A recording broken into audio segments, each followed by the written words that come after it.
श्याम मानव channel को आपका समर्थन देने के लिए चैनल को जरूर सब्सक्राइब करें।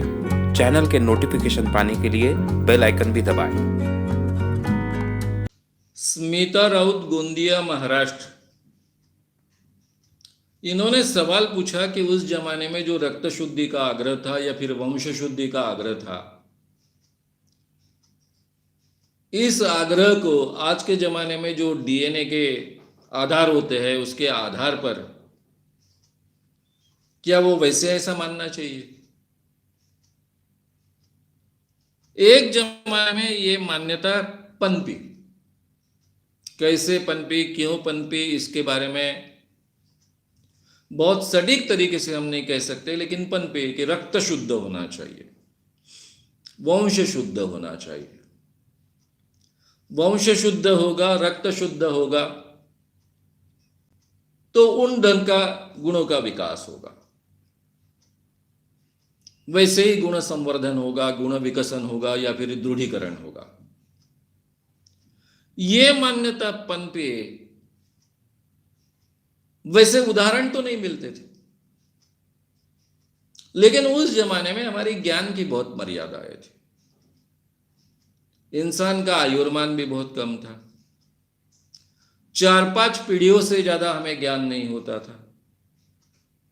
इतिहास लेखन की परंपरा भी इतनी सटीक नहीं थी। तो नेचुरली हम जो भी देखते थे 2 पीढ़ियों 3 पीढ़ियों तक का ही हमारा देखना होता था, जानना होता था, समझना होता था। तो शायद इसीलिए इतने सालों तक ये अवैज्ञानिक बात होने के बावजूद टिकी रही। वैसे देखा जाए तो कई उदाहरण में तो 2-3 पीढ़ियों में ही ध्यान में आता था कि बाप तो बड़ा शूरवीर था, लेकिन बेटा या पौत्र बिल्कुल शूरवीर नहीं है। लेकिन इसके बावजूद इन चीजों पर से लोगों का विश्वास कायम रहा, क्योंकि उसको शायद उस जमाने के जिनके कहने को महत्व होगा, ऐसे लोगों ने इसको महत्व दिया होगा, ग्रंथों का आधार बताया होगा, ये कारण हो गया। लेकिन जेनेटिक्स का कोई आधार था नहीं, तब तो जेनेटिक्स की कल्पना भी नहीं थी। आगे चलकर जब जेनेटिक्स का अभ्यास बढ़ा तो यानी इसके विपरीत बात उससे सिद्ध हुई। जेनेटिक्स के आधार पर कोई भी गुणों की संभावना बढ़ती नहीं। गुण ये आनुवंशिक नहीं होते हैं, पॉसिबिलिटीज होती है, और उसमें भी कई प्रकार की शंकाएं हैं। ये पॉसिबिलिटीज है वो किस आधार पर है? क्योंकि आमतौर पर जो बच्चे पलते हैं वो माँ बाप के साथ में पलते हैं, बड़े होते हैं। तो बच्चों में जो गुण आए हैं वो गुण संस्कारों के कारण आए हैं, सहवास के कारण आए हैं, या फिर अनुवंश के कारण आए हैं। ये जांचने के तरीके क्या हो सकते हैं कि माँ बाप के पास बच्चा पैदा हुआ लेकिन पलने के लिए कहीं और चला गया है। एक बच्चा इधर पल रहा है, दूसरा बच्चा दूसरी जगह पल रहा है, तो दोनों के गुणों में कितना फर्क है। ट्विन बच्चे जो होते हैं, आइडेंटिकल ट्विन्स, जिनका जेनेटिक्स एक होता है, एक ही बीच से 2 बच्चे फलते हैं, अब इनका जेनेटिक्स तो एक होता है, आइडेंटिकल ट्विन्स का। तो इनके स्टडीज बड़े पैमाने पर हुए। अब इसमें अक्सर क्या होता था कि दोनों बच्चे जुड़वा बच्चे हैं, दोनों एक ही मां बाप के साथ में पल रहे हैं, इसके बावजूद दोनों के गुणों में भिन्नता है। अब जेनेटिक्स में तो कोई फर्क नहीं है, क्योंकि आइडेंटिकल ट्विन्स के जेनेटिक्स एक ही होते हैं। इसके बावजूद दोनों बच्चे एक ही साथ में मां बाप के साथ में पल रहे हैं, बढ़ रहे हैं, यानी इनका जेनेटिक्स एक है। इनको सेम संस्कार मिलने की गुंजाइश बहुत ज्यादा है, सेम सहवास मिलने की गुंजाइश बहुत ज्यादा है। इसके बावजूद दोनों बच्चों में काफी फर्क है, दोनों के गुणों में काफी फर्क है। ये बातें ध्यान में आने के बाद में और एक बात तीव्रता से ध्यान में आई कि बच्चे स्वतंत्र होते हैं, वे अपने तरह से सिलेक्शन करते हैं। यानी एक ही मां बाप के साथ में बढ़ते हुए, उनके द्वारा पलते हुए कौन सी चीज को ए बच्चा स्वीकारेगा और उसी चीज को बी बच्चा नकारेगा, यह संभव है। यानी सिलेक्शन करने की क्षमता इन बच्चों में होती है। वे अपने अनुसार, इच्छा अनुसार बोलिए, मान्यता अनुसार बोलिए, उस वक्त के मूड के अनुसार बोलिए, कुछ चीजों को सिलेक्ट करते हैं, कुछ चीजों को नकार देते हैं। और इसीलिए एक ही वातावरण में पले, एक ही माँ बाप के साथ में पले, आइडेंटिकल ट्विंस होने के कारण जेनेटिक्स एक है, इसके बावजूद दोनों का व्यक्तित्व भिन्न भिन्न होता है। ये ध्यान में आने के बाद में जेनेटिक्स के आधार पर बहुत ठोस प्रमाण सामने आए कि गुण, ये जो बातें होती है वो अनुवंश के आधार पर नहीं आती है। पॉसिबिलिटी संभव है, उस ढंग की पॉसिबिलिटी के लिए गुंजाइश होती है, लेकिन ये पॉसिबिलिटी जो गुणों की होती है उसके पीछे भी संस्कार, सहवास या फिर जेनेटिक्स, इसके बारे में भी डाउट है। फिर ये भी अभ्यास हुए कि कुछ बच्चे आइडेंटिकल ट्विंस है, एक बच्चा माँ बाप के साथ में पल रहा है लेकिन दूसरा बच्चा और कहीं पल रहा है, उनमें भी भिन्नता पाई गई, कुछ समानता भी पाई गई, कुछ भिन्नता भी पाई गई।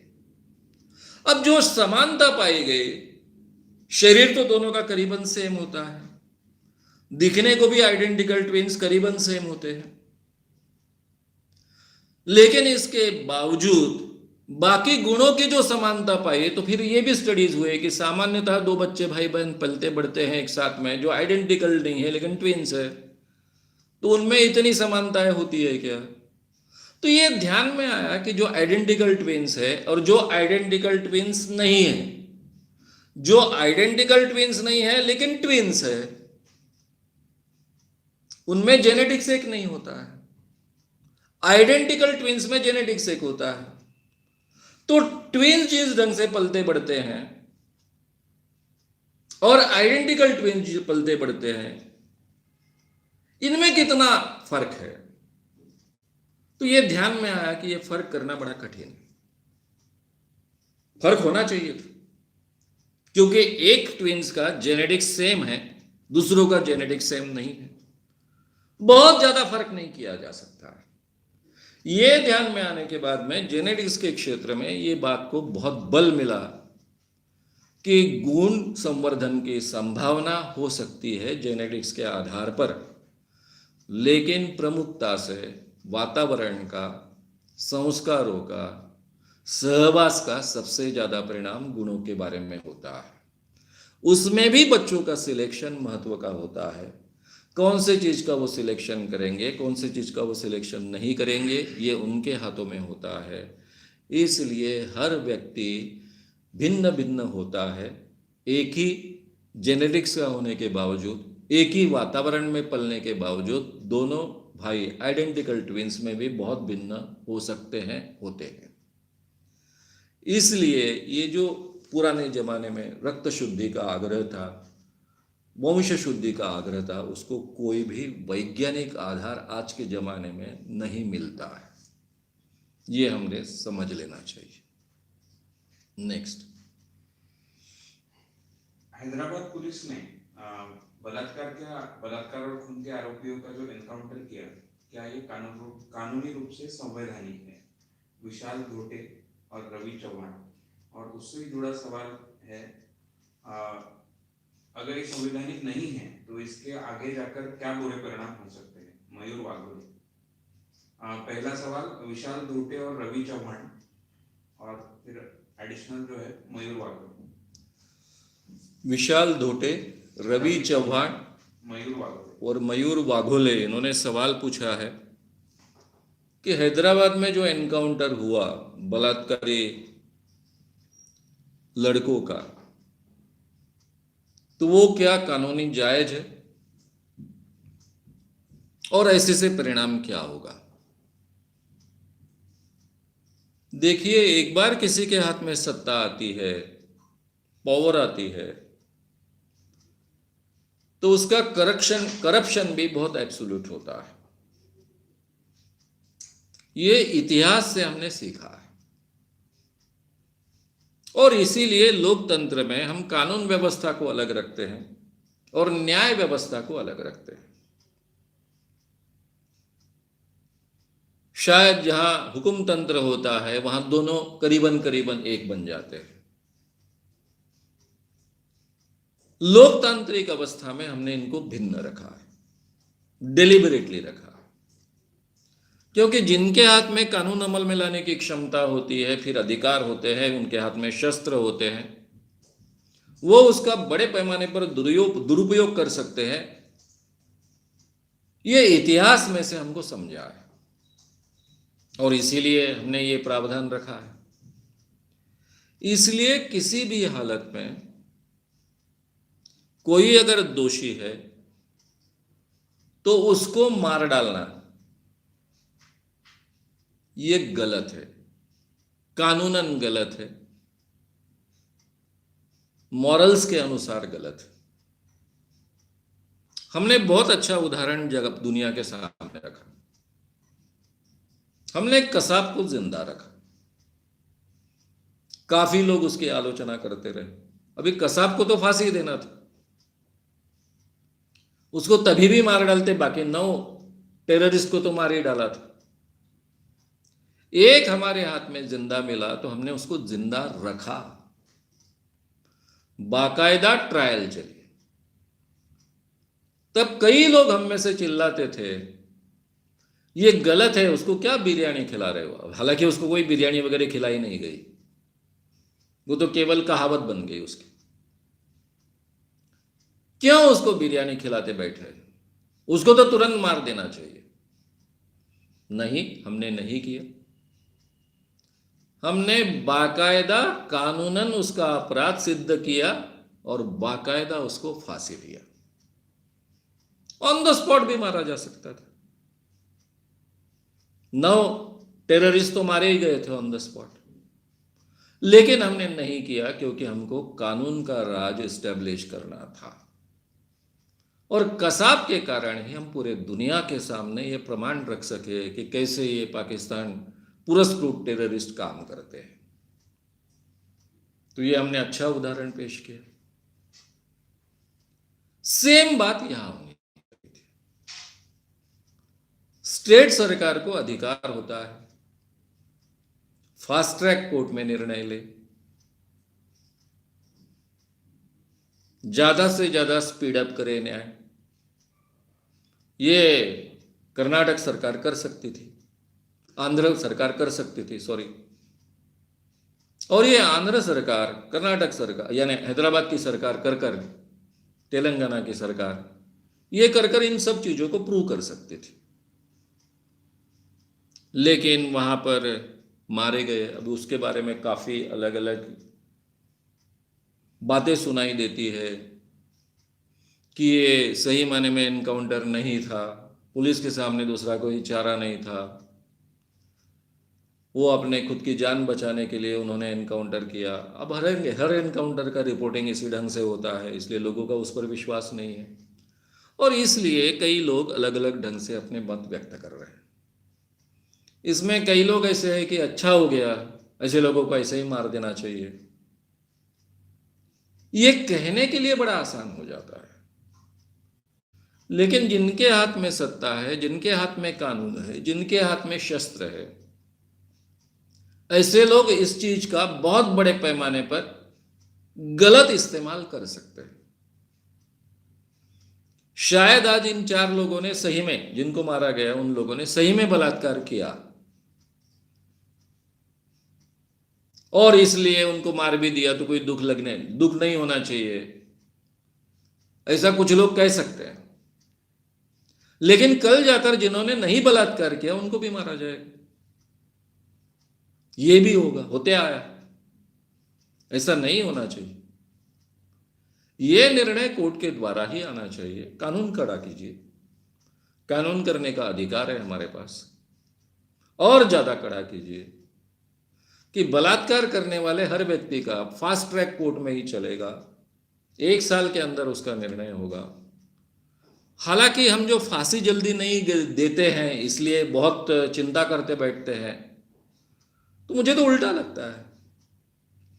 एक व्यक्ति को छोटे कोर्ट में फांसी हुई है और उसके आगे वो 10 साल जी रहा है और रोज उसको पता नहीं है कि मैं जिंदा रहूंगा या मरूंगा।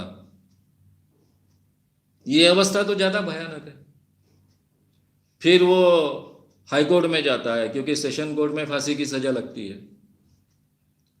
हाई कोर्ट में फिर फांसी की सजा जो भी होता है, फिर वहां पर अगर नहीं वो निरस्त हुए तो फिर वो सुप्रीम कोर्ट जाता है, फिर राष्ट्रपति के पास दया याचना जाती है।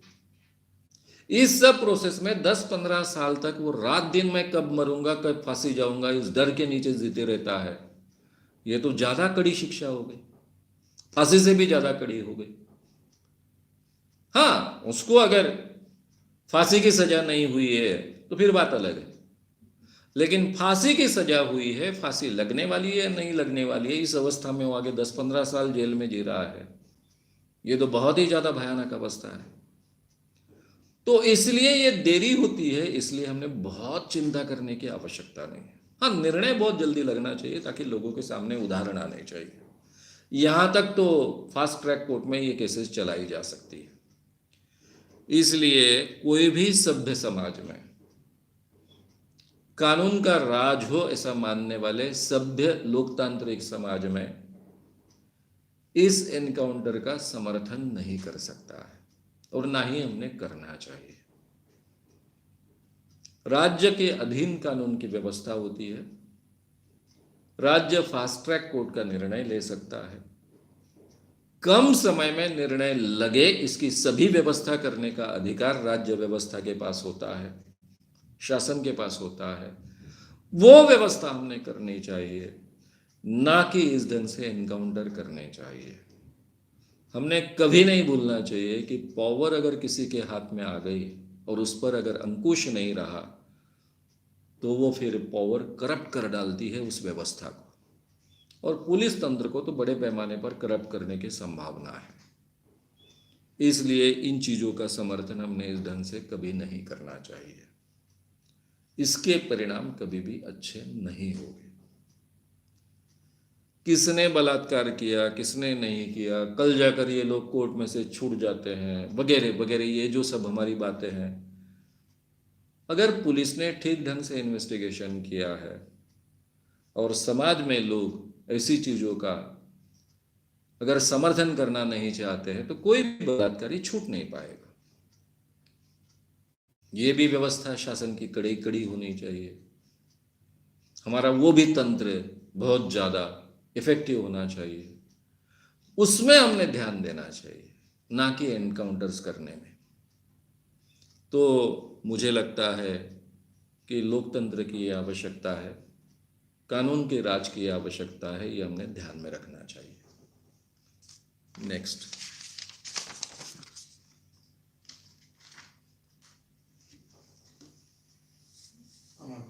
हैदराबाद रेप के बाद और एक बुरी घटना देखने को मिली कि इस रेप के वीडियो को लोगों ने बहुत सर्च किया, 80 लाख लोगों ने सर्च किया, ऐसा एक न्यूज आया। तो आज भारत के लोगों की मानसिकता इतनी खराब कैसे हो गई? जतीनवाड़ा गुजरात इनका सवाल है कि हैदराबाद रेप के बाद में ये रेप का जो वीडियो है उसको सर्च करने का प्रमाण 80 लाख के ऊपर रहा है। तो ये हमारी मानसिकता क्या है, इतनी खराब मानसिकता क्यों हुई है? देखिए, पोर्नोग्राफी देखने का प्रमाण भारत के लोगों का सबसे ज्यादा है। पूरे दुनिया में इसकी चर्चा होती है। जहां भी सेक्स की कुंठा होती है वहां पर यह बातें होती है। जिस समाज में सेक्स के बारे में बोला नहीं जाता, ना हमारे एजुकेशन का हिस्सा है, ना हमारे आम बोलचाल में ये विषय सहजता से हम बात करते हैं। और हर एक का निर्माण तो सेक्स में से ही होता है, और उस चीज के बारे में बात करना, उसके बारे में बोलना हम बुरा मानते हैं। तो ऐसे कुंठा भरे हुए वातावरण में सेक्स के प्रति रुचि रहना, उन चीजों के प्रति ज्यादा आकर्षण रहना स्वाभाविक है। जो नेचुरल नॉर्मल चीजें हैं उनको दबाई जाती है तो वही परिणाम हमको मिलते हैं। तो इसलिए पहली बात तो आप समझ लीजिए कि कोई भी सेक्सुअल चीजें देखने का प्रमाण, पोर्नोग्राफिक दृश्य देखने का प्रमाण, पोर्नोग्राफिक वीडियोस देखने का प्रमाण भारत के लोगों का बहुत ज्यादा रहा है। और मैं इसको बुरा नहीं मानता हूं, स्वाभाविक मानता हूं। यानी उसका समर्थनीय नहीं है, लेकिन ये स्वाभाविक है। जब हमारे जीवन का वो सामान्य हिस्सा बनेगा, हमारे एजुकेशन का हिस्सा बनेगा, उसके प्रति कोई भी ऐसा एक छुपा हुआ आकर्षण नहीं बचेगा। जिस दिन कोई भी बच्चा अपने माँ बाप के सामने पोर्नोग्राफिक वीडियो ओपनली देख पाएगा, उस दिन ये प्रमाण पूरी तरह से घट जाएगा। या फिर अपने माँ बाप के साथ में बात करेगा कि ये पोर्नोग्राफिक वीडियो मैंने देखा है, आपको कैसा लगा, ये अपने माँ बाप के साथ बात कर पाएगा। उस दिन इन चीज़ों के प्रति का आकर्षण एकदम कम हुआ होगा, क्योंकि समाज में ये चीज़ खुली रहेगी, उसकी चर्चा खुलकर होते रहेगी। और ये जीवन का तो आवश्यक विषय है, उसको कोई नकार नहीं सकता है, टाल नहीं सकता है। हमारी उत्पत्ति उसी में से होती है, इसलिए मानवीय जीवन का एक बहुत महत्व का वो विषय है। तो ये पहली बात हमने समझ लेनी चाहिए कि सेक्स इस विषय में ही जहां पर उसको दबाया जाता है, कुंठापूर्ण वातावरण होता है, वहां पर उसके प्रति बहुत उत्सुकता होती है। तो ये उसका एक हिस्सा है। पहली बात ये समझ लीजिए। दूसरी बात, जिन लोगों ने ये सब वीडियो ढूंढने होंगे, उन्होंने केवल पोर्नोग्राफिक समाधान के लिए उसको ढूंढे होंगे, ऐसा नहीं है। दूसरे भी कई लोग हो सकते हैं कि जिनको ऐसा, कौन नालायक लोग हैं जिन लोगों ने इस ढंग से इस लड़की के साथ में ये बलात्कार किया, ये भी ढूंढने वाले कुछ होंगे। हाँ, इनमें कुछ लोग होंगे जिनको बलात्कार में अभी आनंद आता होगा, ऐसे भी कुछ होंगे, ऐसे विकृत लोग भी कुछ होंगे। यानी तीनों प्रकार के होंगे। सेक्स के बारे में रुचि है इसलिए ढूंढने वाले होंगे, बलात्कार देखने में मजा आता है इसलिए वाले भी होंगे, और ये बलात्कार करने वाले कौन नालायक लोग हैं, इनको जरा देखा जाए, ये जानने की उत्सुकता रखने वाले भी कुछ लोग होंगे। अलग अलग मानसिकता के लोग इसमें हो सकते हैं। तो मुझे इस बात में कोई बहुत बड़ा अचरज नहीं लगा, क्योंकि भारत की सेक्स विषय की कुंठा मैं बहुत अच्छे ढंग से जानता हूँ, मेरे अभ्यास का ये विषय रहा है। तो इसलिए ये भारत जैसे देश में होना स्वाभाविक है, ये भी हमने दूसरी ओर से समझ लेना चाहिए। सही माने में होना चाहिए कि सेक्स ये विषय हमारे अभ्यास का विषय होना चाहिए, इजीली प्राप्त होने वाली जानकारी का विषय होना चाहिए, जिसके प्रति कोई ऐसी छुप कर कोई आकर्षण ना बचे। ऐसा अगर जब आम विषय हो जाएगा तो शायद आपको इस ढंग के परिणाम नहीं मिलेंगे। नेक्स्ट,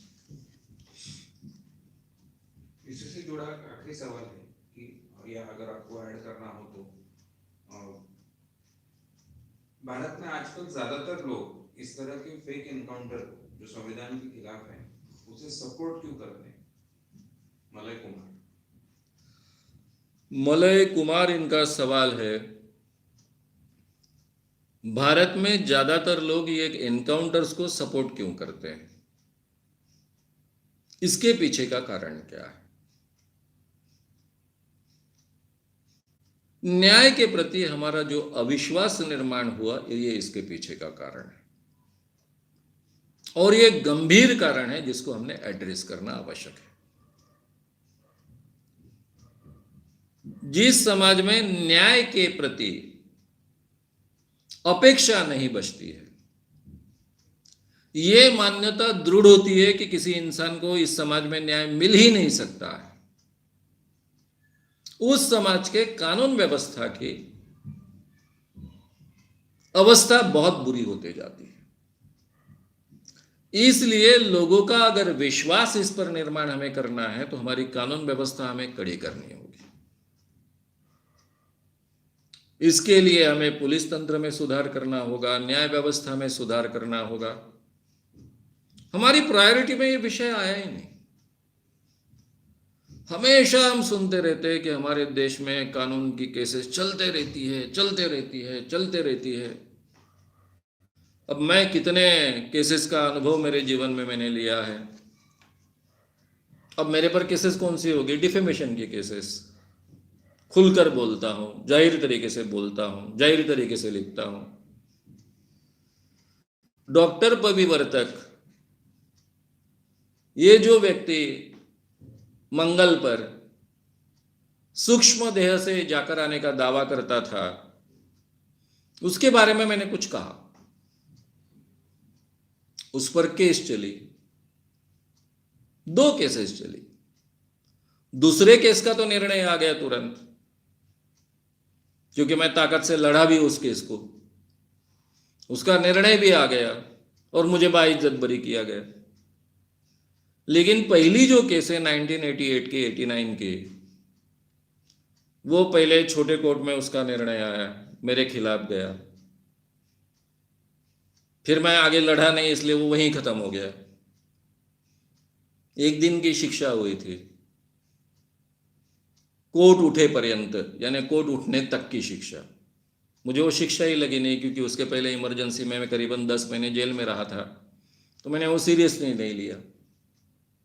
लेकिन उसी का एक सिविल केस चला, पहला कोर्ट, फिर दूसरा कोर्ट, हाई कोर्ट में कितने सालों से वो पड़ा है। वो डॉक्टर पविवर्तक मर भी गए, अभी तक उसका रिजल्ट ही आने का है। तो सैकड़ों सालों तक केसेस चलते रहते, और मैं जानता था कि हाई कोर्ट में कुछ भी रिजल्ट आए, वो सुप्रीम कोर्ट में जाने वाली है केस। यानी मेरे तरफ से अगर निर्णय आता तो डॉक्टर पविवर्तक सुप्रीम कोर्ट में जाते, नहीं तो मैं सुप्रीम कोर्ट में जाता। यानी सुप्रीम कोर्ट तक तो लड़ाई चलने वाली। ये जो हजारों लाखों करोड़ों केसेस पेंडिंग है सभी कोर्ट्स में, उस कारण भी लोगों को न्याय नहीं मिलता ऐसा लगता है। यानी एक तरफ पुलिस तंत्र कानून का कड़ाई से अमल लाए, दूसरी तरफ न्याय व्यवस्था शीघ्र हो, तो फिर लोगों का कानून पर का विश्वास बढ़ेगा। और कानून पर का अगर विश्वास बढ़ेगा तो फिर एनकाउंटर्स का कोई समर्थन नहीं कर पाएगा। ये अगर बहुत समय नहीं लगता है, तुरंत निर्णय होते हैं, तो उसमें के जो लूप होल्स है वो लूप होल्स भी कम हो जाते हैं। जैसे कोई अगर साक्ष्य देने के लिए आता है, सामने विटनेस आता है, वो विटनेस अभी घटना घटी है अभी, और 10 साल बाद उसको विटनेस को फिर से आएगा, 3-4 बार पहले उसको झटके पड़े हैं, तो वो भी उससे छूटना चाहता है, बचना चाहता है। वही अगर 2-3 महीने में हो जाए तो विटनेस को ज़्यादा महत्व रहेगा। तो कहने का मतलब ऐसा है कि ये सब चीज़ें अगर हम सुधारेंगे तो लोगों का कानून पर का विश्वास बढ़ेगा, न्याय व्यवस्था पर का विश्वास बढ़ेगा, और फिर एनकाउंटर जैसी चीज़ों का समर्थन करना हम इतना आवश्यक नहीं मानेंगे।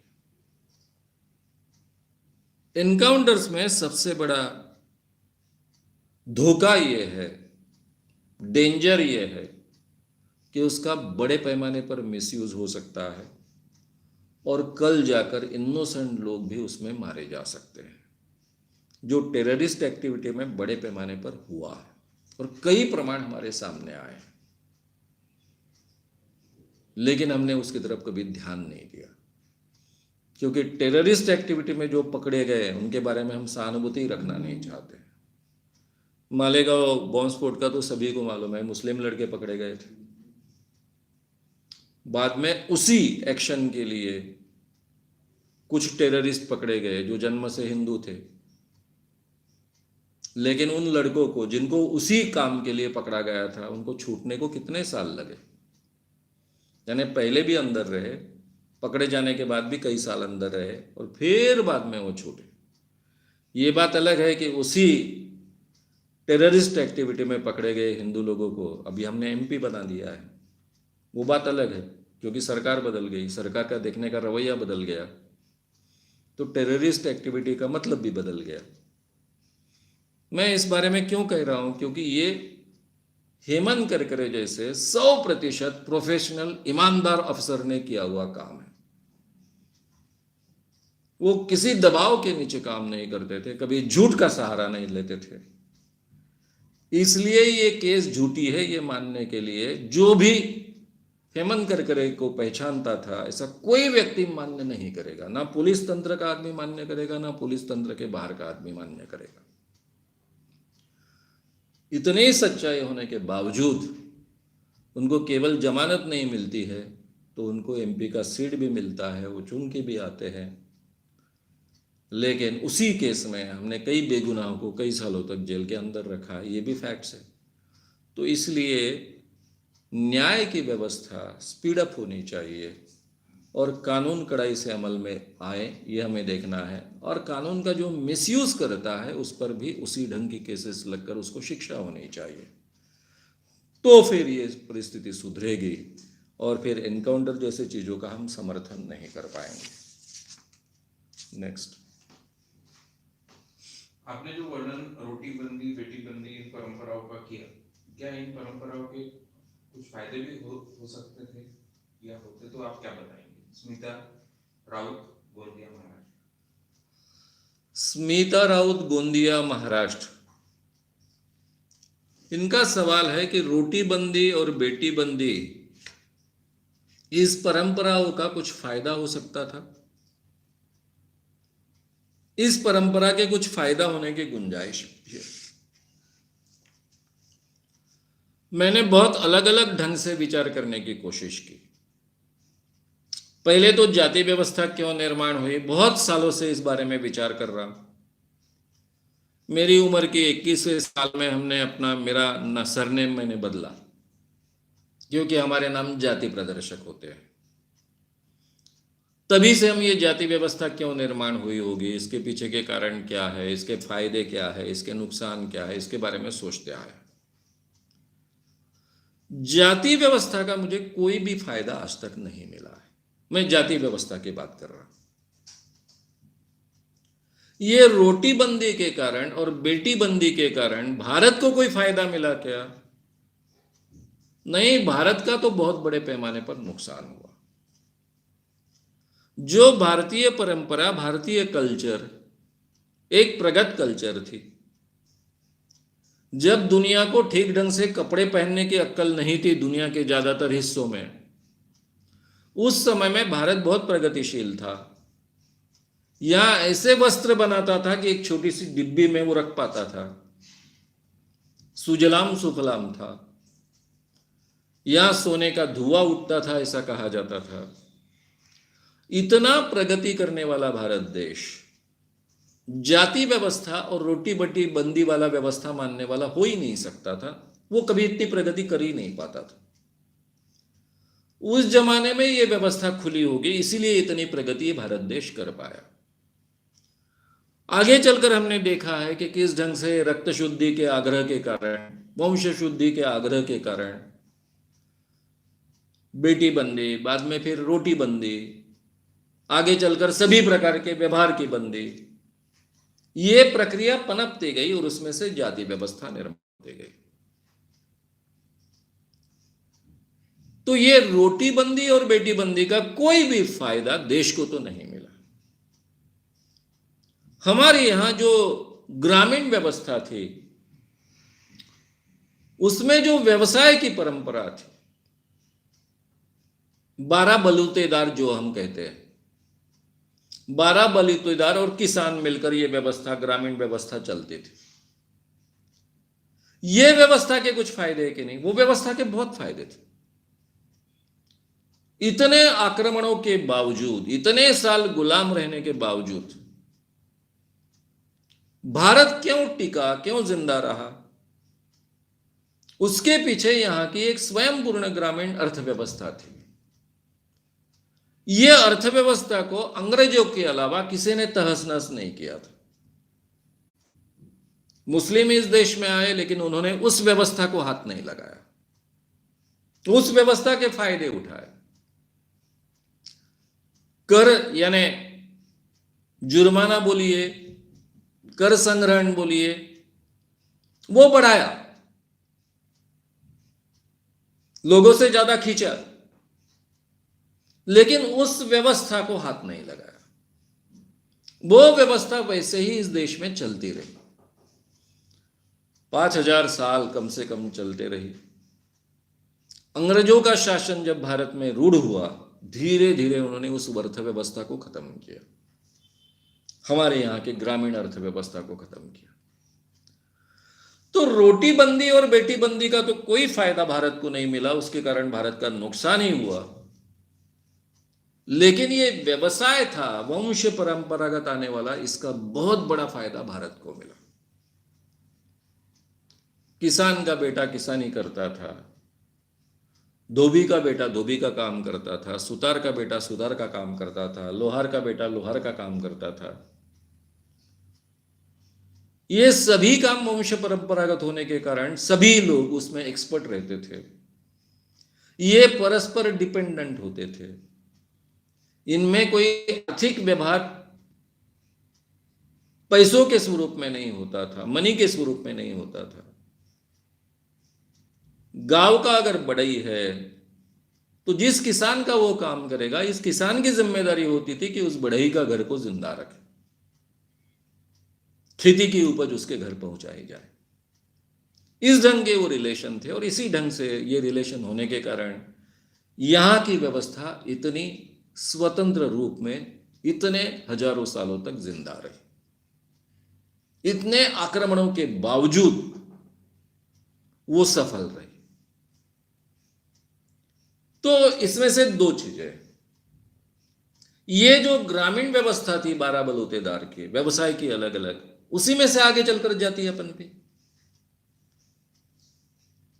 क्योंकि रोटी बंदी बाद में आई।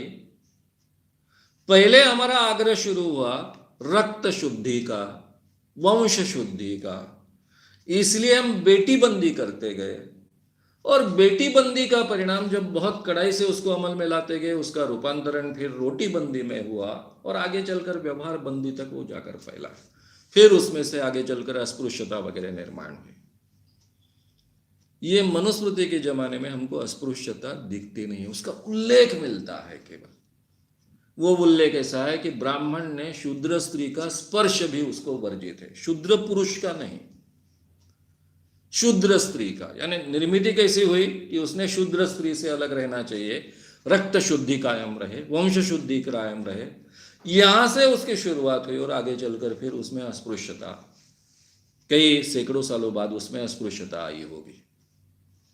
तो इसलिए रोटी बंदी और खास कर बेटी बंदी और रोटी बंदी का तो कोई फायदा होने की गुंजाइश ही नहीं है।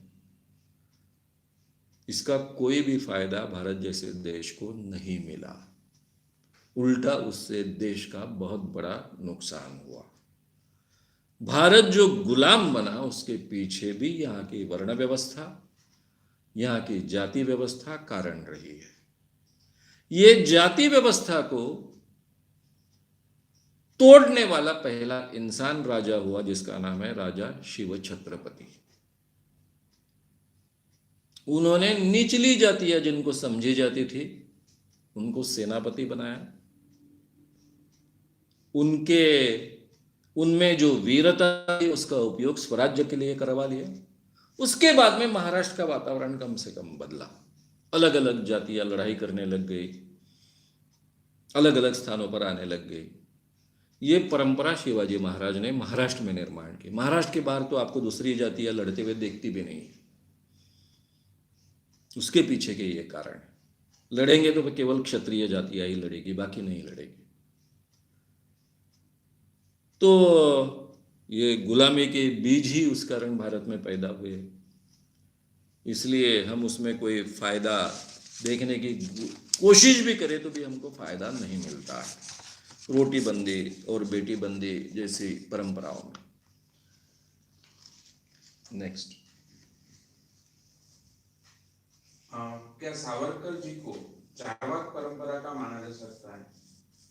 क्या वो नास्तिक थे? मलय कुमार।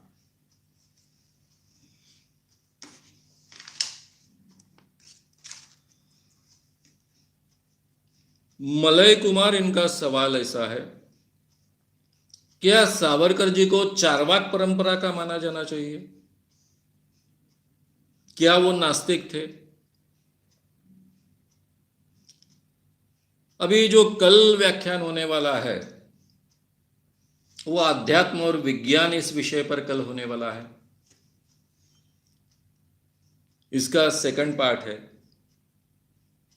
जैसे ही अध्यात्म और विज्ञान ये विषय पूरा हो जाएगा तो मैं बुद्धि प्रामाण्यवादी ये विषय लेने वाला हर रविवार। इस बुद्धि प्रामाण्यवाद इस विषय में चारवाक में बहुत विस्तार से लूंगा। ये चारवाक परंपरा है, लोकायत परंपरा है, या फिर जिसको नास्तिक परंपरा भी कहा जाता है, ये परंपरा एग्जैक्टली क्या है, इसका इतिहास क्या है, ये सभी बातें मैं बहुत विस्तार से लूंगा। अभी तक मैंने जितना सावरकर को पढ़ा है उसमें चारवाक का कहीं मुझे ज्यादा उल्लेख मिला नहीं है। सावरकर जी अपने आप को नास्तिक भी नहीं कहते, ना ही चारवाक परंपरा का कहते हैं। वे अपने आप को विज्ञानवादी कहते हैं। लेकिन ये विज्ञानवादी विचार जो रखते हैं, इन विचारों में आपको चारवाक परंपरा में बहुत साधर्म्य मिलेगा, बहुत समानता मिलेगी, क्योंकि चारवाक परंपरा ये विज्ञानवादी परंपरा रही है। शायद उस जमाने में विज्ञान ये शब्द नहीं था, लेकिन चारवाक परंपरा में प्रत्यक्ष प्रमाण यही केवल सत्य माना जाता था, और इसके आधार पर जो बात सत्य रहेगी उसी को मानेंगे, जो बात सत्य नहीं रहेंगी उसको हम नकार देंगे।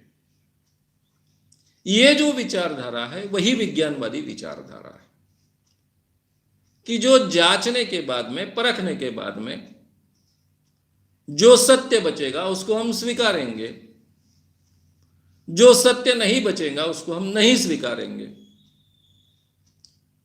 यही मान्यता विज्ञान की है, विज्ञानवाद की है, और यही परंपरा चारवाक रही है। इसलिए हमको समानता मिलना बहुत कॉमन है। रहा सवाल इसमें आस्तिक और नास्तिक का, जो सत्य होगा उसको हम स्वीकारेंगे, जो सत्य नहीं होगा उसको हम नहीं स्वीकारेंगे। यह आग्रह इस परंपरा का रहा है। तो इसका मतलब यह होता है कि ईश्वर अगर है यह सिद्ध होता है तो हम स्वीकारेंगे। वैसे भारतीय परंपरा में आस्तिक शब्द कब आता है? जो वेदों को प्रमाण मानते हैं वे आस्तिक है, जो वेदों को प्रमाण नहीं मानते हैं वे नास्तिक है। यानी भारतीय परंपरा में आस्तिक और नास्तिक ये शब्द अलग अलग व्याख्या के साथ में उपयोग में लाए जाते हैं, और पूरे दुनिया में जो व्याख्या की जाती है एथेइस्ट की, आस्तिक और नास्तिक की, वो अलग है। जो ईश्वर को मानते हैं वो आस्तिक, और जो ईश्वर को नहीं मानते हो नास्तिक। अब ये दोनों व्याख्याएं भी लगाएं आप, तो चारवाक परंपरा वेदों को नहीं मान सकती थी, क्योंकि वेद सच है यह सिद्ध नहीं होता था। वेदों में जितना भाग सच है उतना मानेंगे, लेकिन उसको प्रमाण नहीं मानेंगे। ये चारवाकों का आग्रह था। वेदों में जो बातें कही गई वो अगर सत्य सिद्ध होती है, वो अगर सत्य है तो उसको हम स्वीकारेंगे, जो असत्य है उसको नकारेंगे। लेकिन वेदों में कहा है इसलिए नहीं मानेंगे। वही बात सावरकर जी कहते हैं, वही बात सावरकर जी कहते आए हैं। यानी वेदों के बारे में भी वो प्रमाण नहीं मानते वेदों को। उल्टा वो बार बार कहते हैं कि कोई भी ग्रंथ किसी भी धर्म ने नहीं मानने चाहिए, क्योंकि ये कोई भी धर्म ग्रंथ जो हो, चाहे कोई भी ग्रंथ हो, पुराण हो, श्रुति हो, वेद हो, ये सभी के सभी इंसान ने ही निर्माण किए हैं। उसमें जो सच है आज के मानव जाति के लिए उपयुक्त है उतना ही हमने मानना चाहिए, बाकी चीजों को नकार देना चाहिए। ये विचारधारा यानी नास्तिक विचारधारा हो गई। परंपरा के अनुसार वेदों को न मानना यानी नास्तिक। रहा सवाल ईश्वर के बारे में उन्होंने आर्टिकल्स लिखे और उसके बारे में मैंने ऑलरेडी आपके सामने उनके कई वाक्य उद्धृत किए।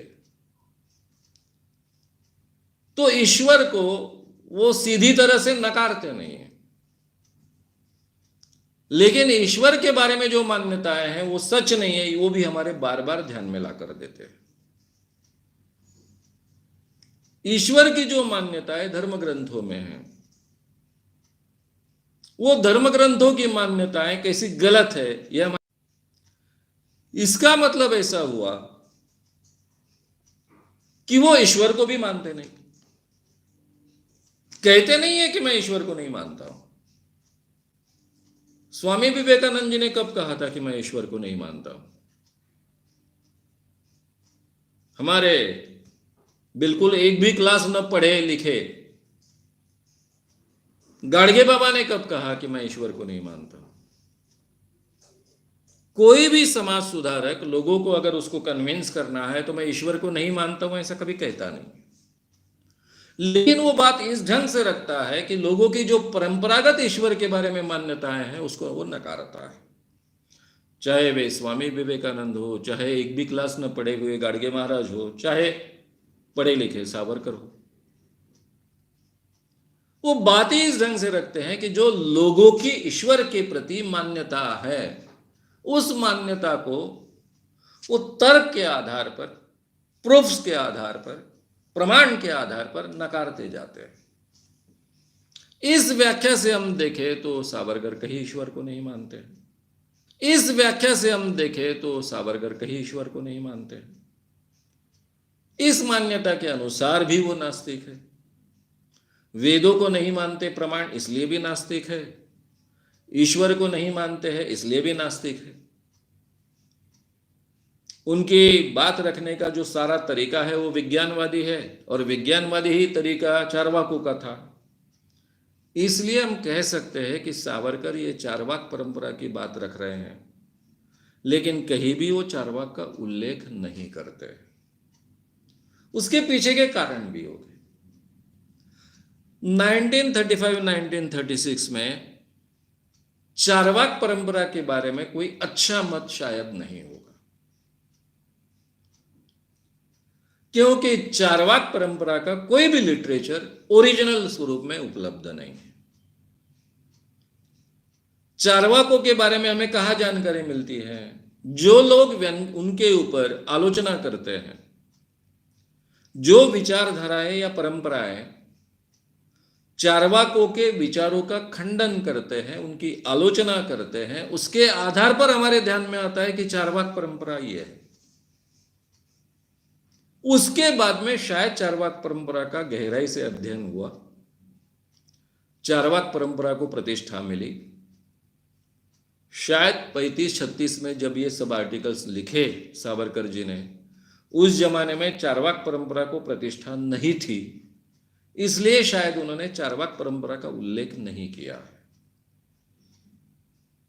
ये कारण हो सकता है, लेकिन उनके विचार रखने का जो तरीका है वो बिल्कुल चारवाक जैसा है। आप उनको नास्तिक दर्शन कह सकते हो कि सावरकर का भी दर्शन जो है पूरा नास्तिक दर्शन है। नेक्स्ट,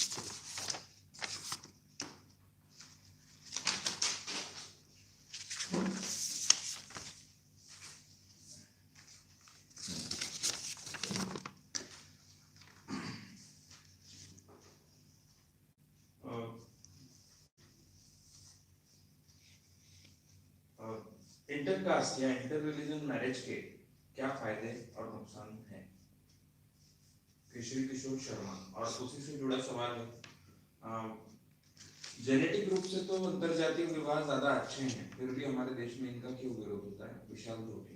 पहला केशरी किशोर शर्मा, विशाल धोटे। केसरी किशोर शर्मा और विशाल धोटे, इन्होंने सवाल पूछा है कि अंतरजातीय और अंतरधर्मीय विवाह के क्या फायदे हो सकते हैं, और जेनेटिक्स के जो भी आज के नियम हमको पता चलते हैं उसके आधार पर अंतरजातीय और अंतरधर्मीय विवाह से फायदा होने की गुंजाइश है। इसके बावजूद यह अंतरधर्मीय और अंतरजातीय विवाह को हमारा विरोध क्यों होता है, या फिर हमारे समाज में इतने बड़े पैमाने पर विरोध क्यों होता है? अंतरजातीय और अंतरधर्मीय विवाह का सबसे बड़ा फायदा अगर कोई मिलता है जेनेटिक्स के आधार पर, तो जेनेटिकल जो बीमारियां होती है उसके लिए मिलता है। यानी जेनेटिकल जो बीमारियां होती है जिसका प्रमाण बढ़ने की गुंजाइश होती है, वो अगर अंतरजातीय विवाह होते हैं, अंतरधर्मीय विवाह होते हैं, तो उसका प्रमाण एकदम कम होता है। इसलिए आने वाली आगे की पीढ़ी ज़्यादा तंदुरुस्त हो सकती है, ज़्यादा सशक्त हो सकती है। बस इतना ही फायदा है, इससे ज़्यादा और कोई बड़ा फायदा नहीं है। ये तो पहले मैं स्पष्ट रूप से कह दूं। हमारे समाज में विरोध क्यों होता है? क्योंकि हम परंपरागत दकियानुसार विचारों को पकड़ कर रहते हैं। सबसे बड़ा अंधविश्वास हमारे समाज में अगर कोई है तो वो जात, ये अंधविश्वास है। ये जात नाम की कोई चीज को कोई भी आधार नहीं, ना रक्त शुद्धि का आधार है, ना वंश शुद्धि का आधार है, ना डीएनए का आधार है, ना ब्लड का आधार है, कोई भी आधार नहीं। यानी जात नाम की चीज को कोई भी प्रकार का आधार न होते हुए भी हम उसको पकड़ कर बैठे। शायद 100 साल पहले हर जाति के लोग अलग अलग ढंग से खान पान करते थे, रहन सहन अलग अलग होता था, लेकिन वो आज व्यवस्था रही भी नहीं है। आज हमारा जीना बहुत सामान्य हो गया है। जैसे बच्चे स्कूलों में पढ़ते गए, एक ही स्कूल में, जाति के अलग अलग स्कूल तो बचे नहीं बाद में, पहले शायद शुरुआत में थे। एक ही स्कूल में अलग अलग जाति के लोग पढ़ते हैं, उसी ढंग की शिक्षा पाते हैं। शिक्षा कितनी भी अच्छी हो, बुरी हो, कमजोर हो, फिर भी कुछ संस्कार तो करती है। तो इसलिए पहले जैसे हमारे खान पान अलग नहीं रहे, रहन सहन अलग नहीं रहे, होटलिंग बढ़ा।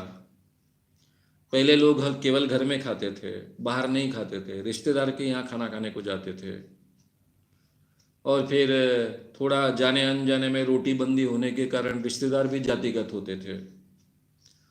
आजकल अभी स्कूलों में मित्र बनते हैं, कॉलेजेस में मित्र बनते हैं, अलग अलग जाति के लोग अलग अलग लोगों के यहाँ खाना खाने को जाते हैं, और हमारा होटलिंग भी बढ़ा है, तो हमारे खान पान की आदतें भी बदली है, रहन सहन की आदतें बदली। इसलिए जातिगत विवाह के लिए कोई भी ऐसी बात नहीं है कि जिसके आधार पर हम कहें कि उसका समर्थन हो सकता है। ना वंश शुद्धि के लिए हो सकता है, ना रक्त शुद्धि के लिए हो सकता है, ना भाषा के लिए हो सकता है, ना रहन सहन के लिए हो सकता है, ना रूढ़ी परंपराओं के लिए हो सकता है। इसलिए जातिगत विवाह का समर्थन तो किसी भी आधार पर नहीं हो सकता है। अंतरधर्मीय विवाह का समर्थन हो सकता है क्या? आज के जमाने में शायद थोड़ा बहुत हो सकता है। यानी कई बार यह सवाल खड़ा होता है, जैसा मेरे ही एक बहुत नजदीक के घर की लड़की, उसने मुस्लिम लड़के के साथ में शादी करने का तय किया। पूना की लड़की, मेरी विद्यार्थी। उसके माँ बाप आए मेरे पास समझाने के लिए कि थोड़ा इसको समझाने की कोशिश करो, आपका शायद सुनेगी। मैंने उसके साथ बात की। अब मेरा मुस्लिम धर्म के किसी व्यक्ति के बारे में तो कोई खिलाफ मत नहीं है, मैंने उसको इतना ही कहा कि तू पूना में पली बड़ी लड़की है, एक मॉडर्न घर में पली बड़ी लड़की है, तुझे जो स्वतंत्रता मिलती है वो स्वतंत्रता मुस्लिम घर में तुझे मिलेगी क्या? जहां तक मेरी जानकारी है कि मुस्लिम घर में किसी भी स्त्री को इतनी स्वतंत्रता मिलना, पूना की लड़की को, एक मॉडर्न घर की लड़की को जितनी स्वतंत्रता मिलती है उतनी मिलना पॉसिबल नहीं है। तो उन्होंने सब बातें शांति से सुनी और मुझे कहा, सर आप बिल्कुल चिंता मत कीजिए, जिस दिन मुझे लगेगा कि ये स्वतंत्रता मेरी छीनी जा रही है उस दिन मैं घर छोड़ के चले आऊंगी, उस वक्त मुझे मदद करना। इतना आसान नहीं होता है, उसकी चिंता आप मत कीजिए। मैं कोई भी किसी भी प्रकार के बंधन स्वीकारने वाली नहीं, ना ही मेरा धर्म परिवर्तन करने वाली हूं। अगर मुझ पर कोई धर्म परिवर्तन का दबाव बढ़ाता है तो भी मैं भागकर चली आऊंगी। और अभी इस लड़की की शादी को कई साल हो गए, 12-15 साल तो हो ही गए। वो कहती है मेरी कोई आज़ादी में मुझे कमी नहीं आई, ना ही मेरे घर के लोगों ने मुस्लिम होने के बावजूद कभी दबाव डालने की कोशिश की कि आपको धर्म परिवर्तन करना है, ये करना है, वो करना है। तो अगर ऐसा घर मिलता है, मैंने कहा था फिर उसको, ठीक है तुम्हारी अगर मान्यता है, मेरा फिर केवल ऑब्जेक्शन का मुद्दा यहीं तक सीमित था। बाकी फिर अगर उस वातावरण में भी तुमको सांस लेने की पूरी गुंजाइश है, जो स्वतंत्रता तुमने आज तक अपने घर में पाई है वो स्वतंत्रता वहां भी तुम पा सकती हो, तो फिर मुझे कोई प्रॉब्लम नहीं है। और उसने अपने अनुभव से सिद्ध किया ये भी संभव। अब मुस्लिम लोग स्त्रियों के बारे में थोड़े मॉडर्न हिंदुओं से डॉगमेटिक होते हैं, ये आम धारणा है जो शायद कम ज्यादा प्रमाण में मुझ में भी थी, लेकिन वो गलत साबित हुई। उसका कहना है कि मुझे कोई प्रॉब्लम नहीं हुआ आज तक। उल्टा ऐसा हुआ कि जो हिंदू घर में शायद नहीं होता था, पति ने जो पहला बंगला खरीदा तो उसने अपने बीबी के नाम से किया, जबकि बीबी हिंदू है, मुस्लिम नहीं बनी। इसके बावजूद उसने उसके नाम से किया। शायद हिंदू पति इजीली नहीं करता ये, पहला बंगला खरीदेगा और वो बीबी के नाम से करेगा। ये भी अनुभव उसने मुझे सुना दिया। तो कहने का मतलब ऐसा है कि अंतरधर्मीय विवाह और अंतरजातीय विवाह में समर्थन करने जैसा और विरोध करने जैसे जो भी मुद्दे होंगे वो उस व्यक्ति के और उस वातावरण के अनुसार होंगे। अंतरजातीय विवाह में भी यही प्रॉब्लम आ सकता है। कोई अगर पूना की खुली लड़की है, पूना में पली बड़ी है, और कहीं विदर्भ और मराठवाड़ा के एक मध्यम जाति के लड़के के साथ में शादी करती है, तो मैं उसको यही सलाह दूंगा, भाई सोच, तू पूना में पली बड़ी है, पूना का एक स्त्री स्वतंत्रता का वातावरण तू अनुभव करती है, और विदर्भ के और मराठवाड़ा के एक मध्यम जाति के लड़के के साथ में तू शादी कर रही है, तो जाति का कोई प्रॉब्लम नहीं है, लेकिन उसके घर के लोगों के विचार तो दकियानुसी हो गए। स्त्री ने घर के अंदर रहना चाहिए, इस विचारधारा के लोग होंगे। तो तुझे ये जो स्वतंत्रता मिली है वो स्वतंत्रता शादी के बाद मिलेगी क्या, इसके बारे में तू सोच। जो सलाह मैंने इस मुस्लिम लड़के के साथ में शादी करते वक्त इस लड़की को दी थी, वही सलाह मैं वहां दूंगा। यानी अंतरजातीय विवाह केवल अंतरजातीय करना है इसलिए भी नहीं करनी चाहिए। अंतरधर्मीय विवाह केवल अंतरधर्मीय करना है इसलिए नहीं करनी चाहिए। लेकिन विवाह करने में हम जो यानी हमारा साथी चुनते हैं उसमें कहीं भी जात या धर्म बीच में नहीं आने चाहिए। ये हमारी शादी ब्याह के बारे में सोच होनी चाहिए। यानी शादी करते वक्त एक जमाना था कि बड़ा कठिन था, जब तक आप तय नहीं करते अंतरजातीय विवाह करने का तब तक आप सोच भी नहीं सकते थे, क्योंकि आपको प्रपोजल्स कहां से आते थे, सभी प्रपोजल्स जाति के अंतर्गत आते थे। ये स्थिति आज रही नहीं है। लड़के लड़कियां स्कूल में पढ़ते हैं, उनमें मित्रता होती है। मेरे जमाने में लड़के लड़कियों में मित्रता नहीं होती थी। आज के ज़माने में लड़के लड़कियों में मित्रता होती है, उसमें एक दूसरे को शायद पसंद करते हैं, वो एक दूसरे के साथ में शादी करने का विचार कर सकते हैं, उसमें अलग जातियाँ हो सकती है, अलग धर्म हो सकते हैं, या फिर इंटरनेट के जरिए हम एक दूसरे के लिए साथी चुनने का प्रयास करते हैं। तो वहाँ पर आपको जाति के बारे में या धर्म के बारे में बगैर सोचे बहुत बड़े चॉइसेस होते हैं। तो वहाँ हमने जाति और धर्म के बारे में नहीं सोचना चाहिए, जैसा सावरकर जी ने कहा उस ढंग से गुणों के बारे में सोचना चाहिए। उस व्यक्ति में क्या गुण हैं, उसके साथ में मुझे शादी करनी है तो एक व्यक्ति कर कर वो मेरे लिए मेरा साथी कर कर कैसा है, इस ढंग से हमने सोचना चाहिए, जहाँ जाति और धर्म को हम बिल्कुल महत्व नहीं देंगे। इस ढंग से सोच दिन ब दिन बढ़ते जाएगी तो अंतरजातीय और अंतरधर्मीय विवाह बड़े पैमाने पर होते जाएंगे। 25-30 साल पहले जितने अंतरधर्मी और अंतरजातीय विवाह होते थे उससे ज्यादा आज के जमाने में तो डेफिनेटली हो रहे हैं, लेकिन ये प्रमाण बहुत ज्यादा नहीं। यानी मुझे ऐसा लगा था कि 25-30 साल पहले कि 25-30 सालों में इनका प्रमाण 10-15%, 20%, 30% बढ़ जाएगा। इतने बड़े पैमाने पर नहीं बढ़ा, लेकिन संख्या में तो डेफिनेटली बढ़ा है।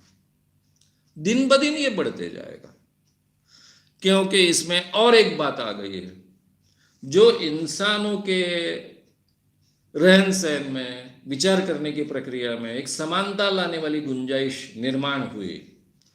तो मैंने पहले कारण दिए थे कि समान एजुकेशन, फिर बाद में एक बहुत चिल्लर लगने वाला लेकिन बहुत महत्व का कारण होटलिंग, जिसे हमें अलग अलग खान पान की आदत शुरू हो गई।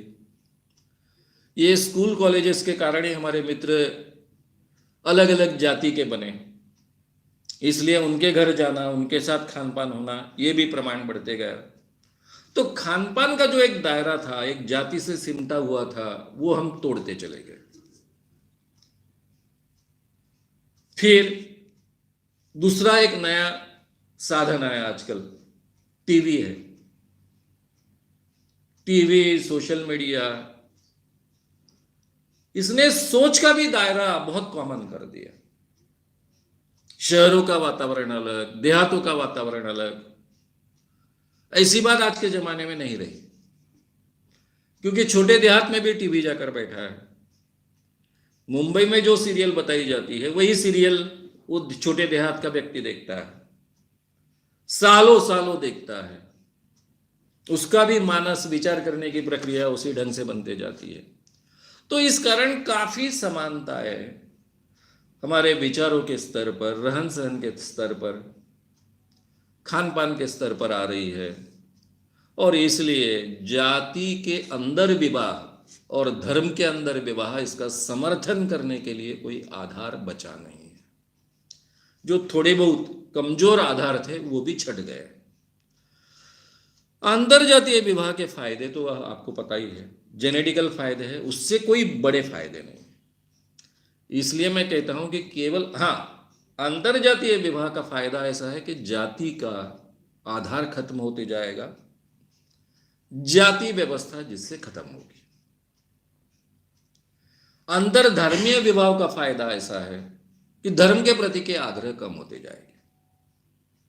यह डेफिनेटली फायदे, लेकिन केवल उसके लिए अंतरधर्मीय और अंतरजातीय विवाह करने चाहिए ऐसा मैं नहीं कहूंगा। मैं उसी बात पर आऊंगा जो सावरकर जी ने कही थी, और मैं बहुत पहले से कहते आया हूं कि शादी करते वक्त हमने धर्म का या फिर जाति का विचार नहीं करना चाहिए। सामने के व्यक्ति के गुण अवगुण देखकर हमारे लिए ये साथी कैसा होगा, इसी ढंग से विचार कर हमने साथी चुनना चाहिए।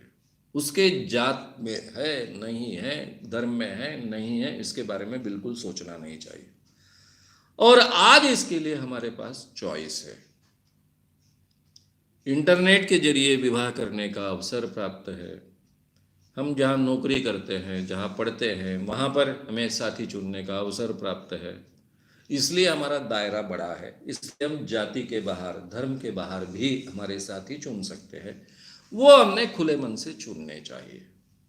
इसमें से धीरे धीरे पॉजिटिव तरीके से समाज बदलते जाएगा। नेक्स्ट।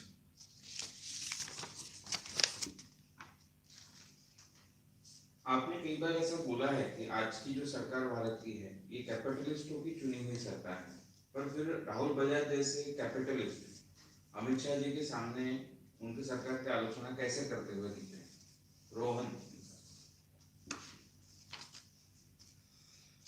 रोहन इन्होंने सवाल पूछा कि आप बोलते वक्त कई बार ऐसा बोलते हो कि आज की जो सरकार है यानी मोदी सरकार है ये कैपिटलिस्ट ने चुनी हुई सरकार है। फिर अगर ऐसा है तो फिर राहुल बजाज जैसा व्यक्ति अमित शाह जी के आगे उनके खिलाफ ये बात कैसे कह सकते हैं? राहुल बजाज ने बात क्या कही? राहुल बजाज जी ने ये बात कही कि आज कोई भी कैपिटलिस्ट आज के सरकार के लोगों के आगे आलोचना करने से डरता है, जो पहले कभी डरता नहीं था। पहले कैपिटलिस्ट भी खुलेआम सरकार की आलोचना कर सकते थे, उनको अगर सरकार की कोई बात पसंद नहीं थी तो खुलेआम बोल सकते थे, लेकिन आज वो बोल नहीं सकते क्योंकि वो डरते हैं कि कहीं हम आज के सरकार के खिलाफ बात करें और आज के सरकार के लोग हमारा बदला ना ले ले। और कैपिटलिस्ट के कई काम ऐसे होते जो सरकार से जुड़े हुए होते, सरकार उनको बहुत तकलीफ दे सकती है। ये सब बातें उन्होंने इस शब्दों में नहीं कही, लेकिन उनके कहने का मतलब ये था। इस कारण वो सरकार का गुस्सा अपने पर ना आए इसलिए डरते हैं।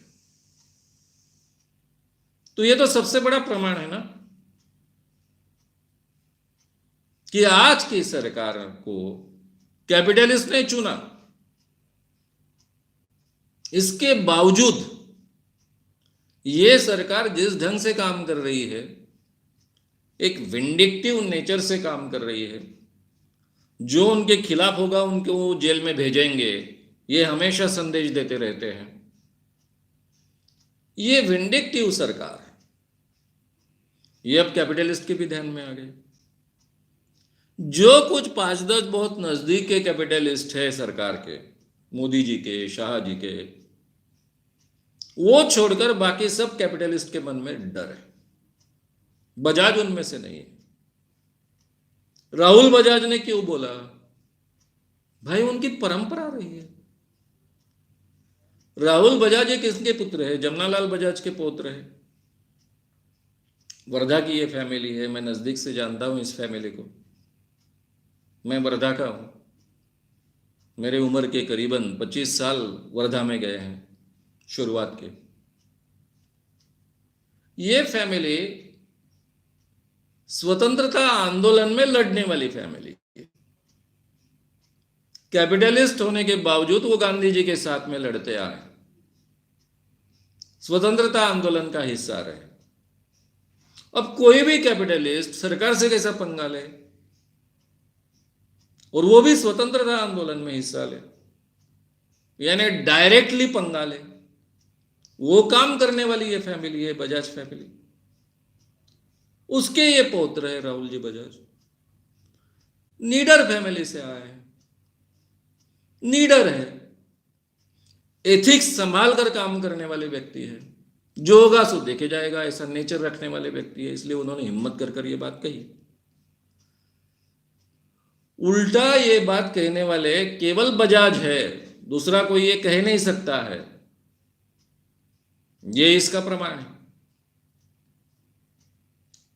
बाकी कैपिटलिस्ट का हित संभालने वाली ये सरकार होने के बावजूद सरकार के जो गलत कदम होते हैं वो बोलने की हिम्मत ये कैपिटलिस्ट नहीं रखते। शायद उनको पहले शुरुआत में कल्पना नहीं थी कि धीरे धीरे सरकार ये स्वरूप प्राप्त कर लेगी। तब मैं 14 की बात कर रहा हूं। 14 में तो कैपिटलिस्ट ने ही पैसा बड़े पैमाने पर डाला। ये सभी रिपोर्ट्स आ चुके हैं, बड़े पैमाने पर आ चुके हैं। मोदी जी के पास इतना पैसा आएगा कहां से? 14 की मोदी जी के सभाओं का आप अर्थ कारण देखिए, ये हजारों करोड़ रुपए आए कहां से? कैपिटलिस्ट ने डाले। जो फायदा सरकार ने उनका करवा देना था वो करवा भी दिया। फिर 19 के चुनाव में कैपिटलिस्ट के पैसों की आवश्यकता ही नहीं पड़ी। मोदी जी के पास में 5 साल का गवर्नमेंट था, उत्तम तंत्र था पैसा इकट्ठा करने का, फिर बाद में सवाल ही नहीं आया। लेकिन तब तक परिस्थिति बदल चुकी। आज हर इंडस्ट्रियलिस्ट अड़चन में है, अर्थव्यवस्था चरमरा रही है, लगातार गलत कदम उठाए गए, पूरे देश में रिसेशन पूरे दुनिया में रिसेशन आ रहा था, यूरोप में रिसेशन आया, अमेरिका में रिसेशन आया, लेकिन भारत में ये रिसेशन को थोपने का काम पिछली सरकार ने किया था। 2 कारण थे। मनमोहन सिंह जैसा एक बहुत सुलझा हुआ अर्थशास्त्री देश का प्रधानमंत्री था, रिसेशन को थोपना कैसा है ये बहुत अच्छे ढंग से जानता था, और उन्होंने कोशिश की, रिसेशन को थोपा।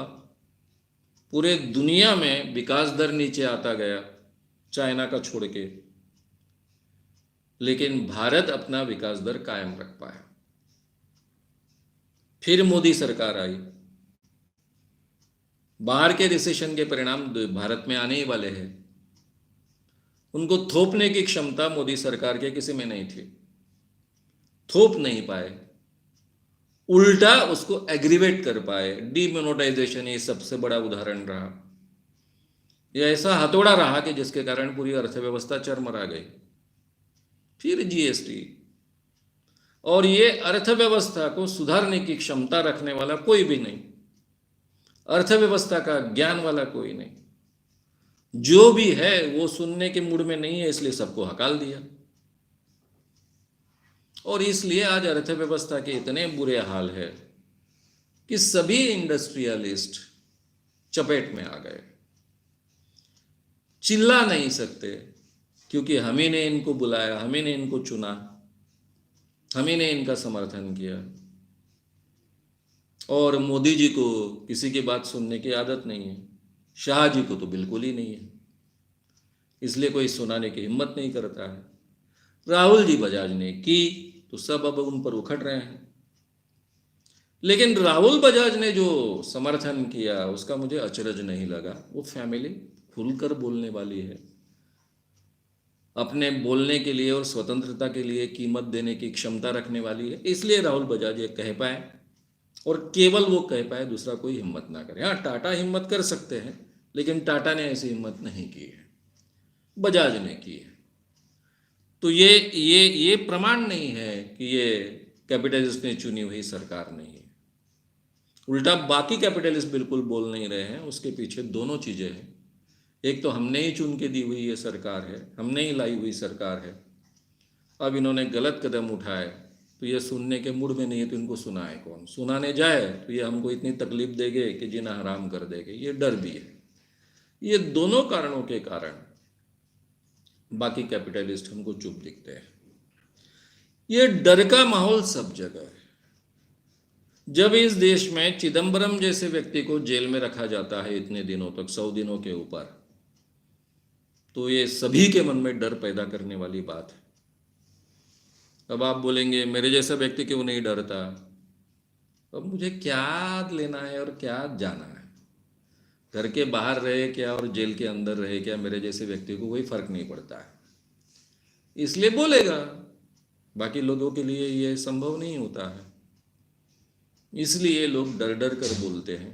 ये डर सब जगह फैला है, पत्रकारों में फैला है, लेकिन कुछ पत्रकार तो निडर होकर बोलते ही हैं। उस ढंग से एखादा कैपिटलिस्ट निडर होकर बोला है, ये हमने समझ लेना चाहिए। नेक्स्ट,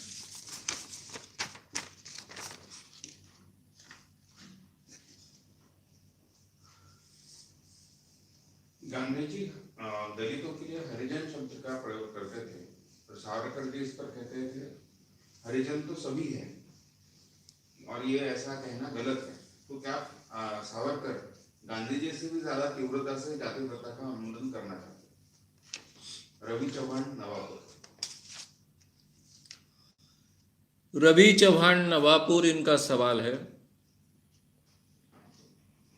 कि गांधी जी दलितों को हरिजन कहते थे और सावरकर जी का कहना ऐसा था कि हरिजन तो सभी होते हैं। तो क्या सावरकर जी गांधी से भी ज्यादा बड़े पैमाने पर ये जाति प्रथा का उन्मूलन करना चाहते थे? सावरकर जी जाति प्रथा का उन्मूलन करना चाहते थे, ये बात तो सच है। उन्होंने उसके लिए कुछ प्रयास भी किए, ये भी बात सच है। जाति व्यवस्था तोड़ने के लिए अलग अलग ढंग के प्रयास किए। उन्होंने सहभोजन अलग अलग जातियों के लोगों के लिए आयोजित किए, लेकिन गांधी जी से ज्यादा किए ऐसा कहना ठीक नहीं है। सावरकर जी कितना भी बड़ा काम करते थे तो उसका इतना बड़ा इंपैक्ट समाज पर नहीं आता था। गांधी जी के छोटी सी बात का भी इंपैक्ट समाज पर बहुत आता था। शायद शुरुआत के दिनों में गांधी जी को यह बात इतनी महत्व की नहीं लगी होगी, लेकिन बाद में उनको यह बात महत्व की लगी।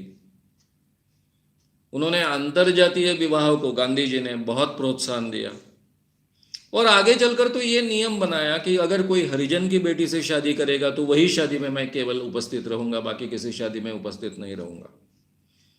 और उन्होंने अपना ये वचन अमल में लाया। इस कारण हरिजन की बेटी के शादी को दूसरी ऊंची जाति का कोई लड़का उसके साथ शादी करता है तो उसको बहुत बहुत बड़ी मान्यता प्राप्त हुई। तो कम और ज्यादा ऐसा कहना ठीक नहीं होगा। रहा सवाल गांधी जी के कई चीजों के बारे में, सावरकर जी आलोचना करते थे। कई बार उनकी आलोचना सही होती थी, क्योंकि गांधी जी इतने वैज्ञानिक दृष्टि से विचार कर कर बात को नहीं रखते थे। उनमें काफी ऐसी धारणाएं थी जो अवैज्ञानिक थी, प्रामाणिक थे, सच के आग्रही थे, लेकिन कई उनमें ऐसी बातें थी कि जो परंपरा को पकड़कर रहने वाली बातें रहती थी। वो अमानवीय कोई बात को नहीं स्वीकारते थे, अमानवीय कोई बात नहीं मानते थे, लेकिन वैज्ञानिकता के आधार पर हर बात को मानना चाहिए आग्रह रखने वाले भी गांधी जी नहीं थे। सत्य के आग्रही थे, इसलिए कई बातें वो वैज्ञानिक बातों को मान लेते थे। लेकिन जैसे सावरकर जी का आग्रह था कि हर बात को वैज्ञानिक जांच के आधार पर ही हमने स्वीकारना चाहिए, नकारना चाहिए, उस ढंग का आग्रह उनका नहीं था। यानी इन शॉर्ट, सावरकर बुद्धि प्रामाण्यवादी थे, रैशनल थे। उतने गांधी जी रैशनल नहीं थे, उतने बुद्धि प्रामाण्यवादी गांधी जी नहीं थे। और गांधी जी के कई चीजों की आलोचना करने का काम सावरकर करते थे। तो कई बार ये आलोचना थोड़ी बढ़ जाती थी। वैसे भी एग्जैगरेशन की आदत थी। यानी हमारे यहाँ आचार्य अत्रे थे। आचार्य अत्रे इतना एग्जैगरेशन नहीं करते थे। वो आचार्य अत्रे का एग्जैगरेशन तो ऐसा रहता था, अरे क्या सुंदर आज खाना खाया, गए 5000 सालों में मैंने इतना सुंदर खाना नहीं खाया। अब आचार्य अत्रे की आयु कितनी हो सकती है? 100 साल की है, तो 5000 सालों में कैसा खाना नहीं खाएंगे? वो कैसा पॉसिबल है? लेकिन वो बोलने का उनका स्टाइल रहता था ऐसा। तो इतना एग्जैगरेशन सावरकर नहीं करते थे, लेकिन एग्जैगरेशन तो थोड़ा बहुत होता था। तो उसमें शायद थोड़ी आउट ऑफ प्रोपोर्शन वो कभी कभी गांधी जी की आलोचना कर लेते थे। इसका मतलब ये नहीं है कि गांधी जी का जाति व्यवस्था तोड़ने का या फिर जाति के बाहर लोगों ने इंसान कर कर एक दूसरे के साथ में संबंध रखने चाहिए, ये मानने का उनका प्रमाण सावरकर जी से कम था, ऐसा कहना उचित नहीं होगा। दोनों का अपना अपना बात रखने का तरीका था, दृष्टिकोण था, उस ढंग से दोनों ने अपनी अपनी बात रखी। गांधी जी ने हरिजन ये शब्द बहुत अच्छे सेंस में उपयोग में लाया। अब उनका एक तरीका था, वो भगवान को मानने वाले या फिर भगवान को मानने वाला मैं हूं ऐसा लोगों को लगे, ऐसा मानने वाले व्यक्ति थे। इसलिए उन्होंने हरिजन, भगवान के जन, ये शब्द का उपयोग किया, उसके पीछे इनको अलग से यानी दलितों को अलग से लोगों के सामने रखना है वगैरह, ये दृष्टिकोण नहीं था। इक्वल स्टेटस मिले, इंसान का स्टेटस मिले, यही दृष्टिकोण था।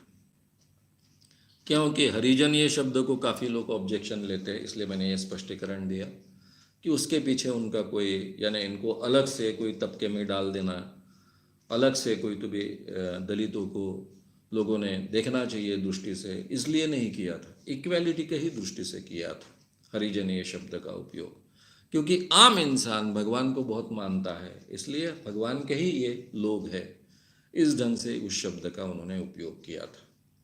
नेक्स्ट, जो 4 वर्ण हमेशा बताए जाते हैं, उनके अलावा एक अतिशूद्र नाम का 5वां वर्ण भी क्यों, और जो अछूत भी है वो क्यों और कैसे बना होगा? स्मिता राउत, गोंदिया महाराष्ट्र। स्मिता राउत, गोंदिया महाराष्ट्र। जो हमेशा 4 वर्ण कहे जाते हैं उसके अलावा अतिशूद्र ये वर्ण क्यों और कैसे निर्माण हुआ होगा, ये सवाल उन्होंने पूछा।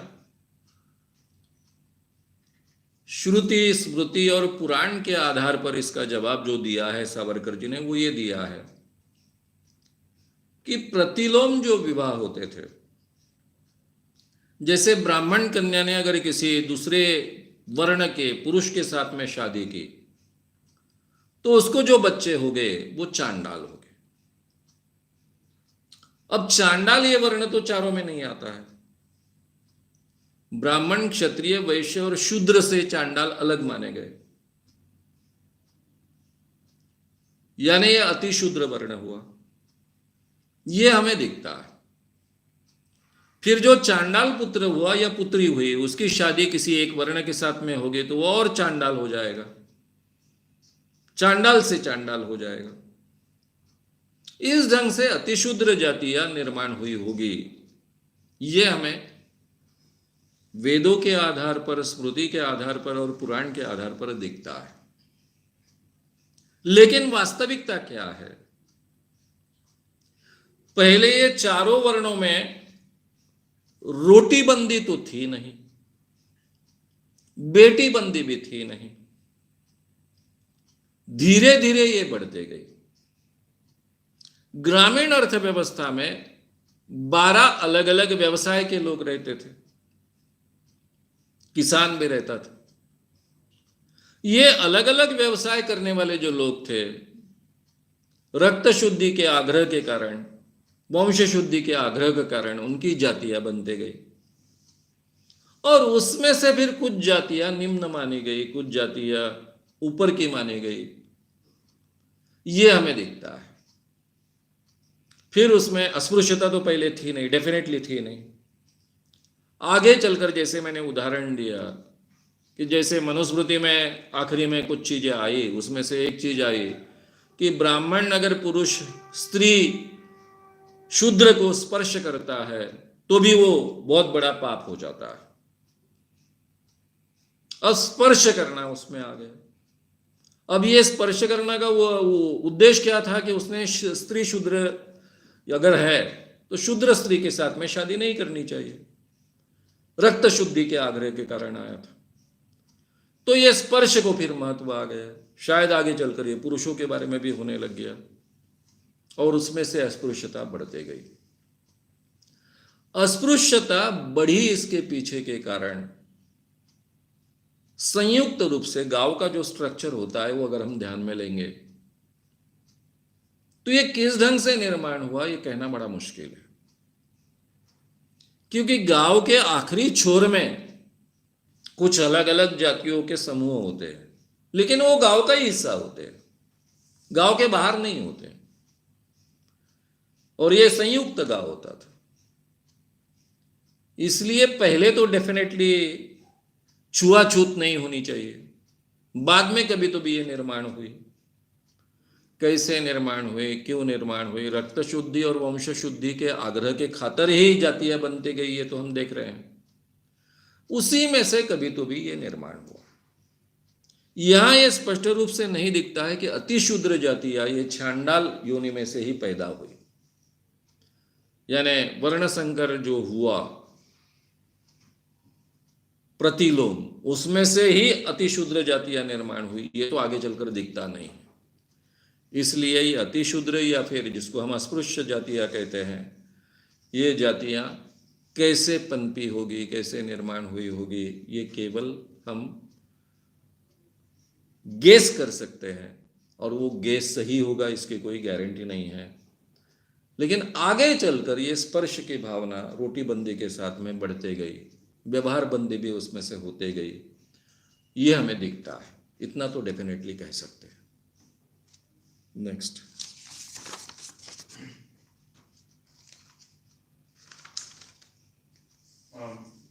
आज सरकार में रहने वाले कई कट्टरपंथी लोग संविधान बदलने की बात करते हैं, तो क्या ये हो सकता है?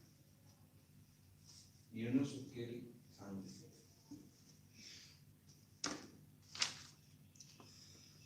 यूनुस हुक्केरी, सांगली, इनका सवाल है कि आज जो सरकार में कट्टरपंथी लोग हैं वो संविधान बदलने की बात करते हैं,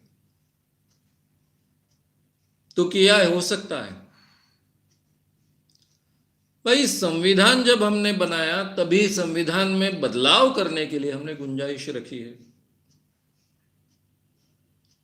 ये मानकर चले कि जैसे जैसे हमारा अनुभव बढ़ते जाएगा, हमारे सामने समस्याएं आती जाएगी, उस ढंग से हमको संविधान में कुछ बदलाव करने होंगे। लेकिन संविधान के दो हिस्से हैं। एक हिस्सा है फंडामेंटल राइट्स का, जो मूल संविधान का ढांचा है, ऐसा हम मानते हैं। वहां में परिवर्तन करना अपेक्षित नहीं है। बाकी जगह हमने संविधान में तो काफी बदलाव किए, कई बार उसमें हमने बदलाव किए हैं, लेकिन ये प्रक्रिया बहुत कठिन प्रक्रिया है, इतनी आसान प्रक्रिया नहीं है। संविधान में अगर कोई भी बदलाव करना है तो केवल आज की हमारी संसद इसको नहीं कर सकती है। संसद भी होगी, राज्यसभा भी होगी, उसी के साथ में सब स्टेट्स में भी ये बदलाव सम्मत होना पड़ता है। विशिष्ट प्रमाण में स्टेट्स ने उसको मान्यता देनी आवश्यक होती है।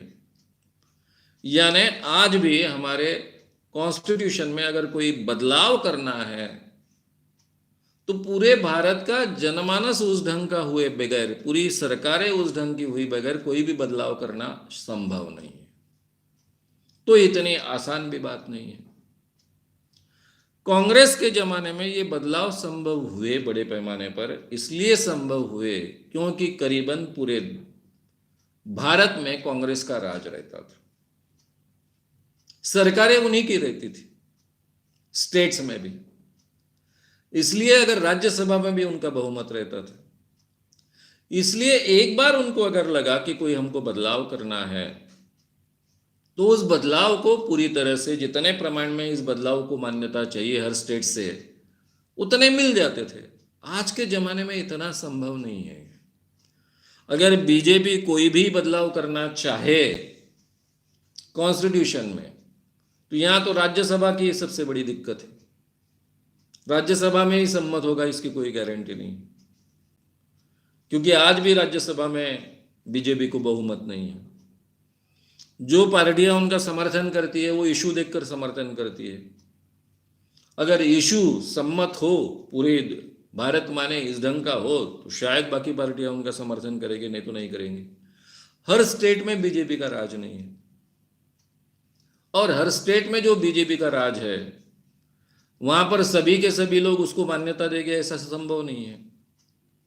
अभी हम देख रहे हैं कि जो नागरिकता बिल आ रहा है, उसको जो हमारी 7 सिस्टर्स वाली स्टेट्स है, उसमें बीजेपी का कई जगह राज होने के बावजूद वो समर्थन देने के लिए तैयार नहीं है, तो उनको एक्सक्लूड करना पड़ा उसमें से।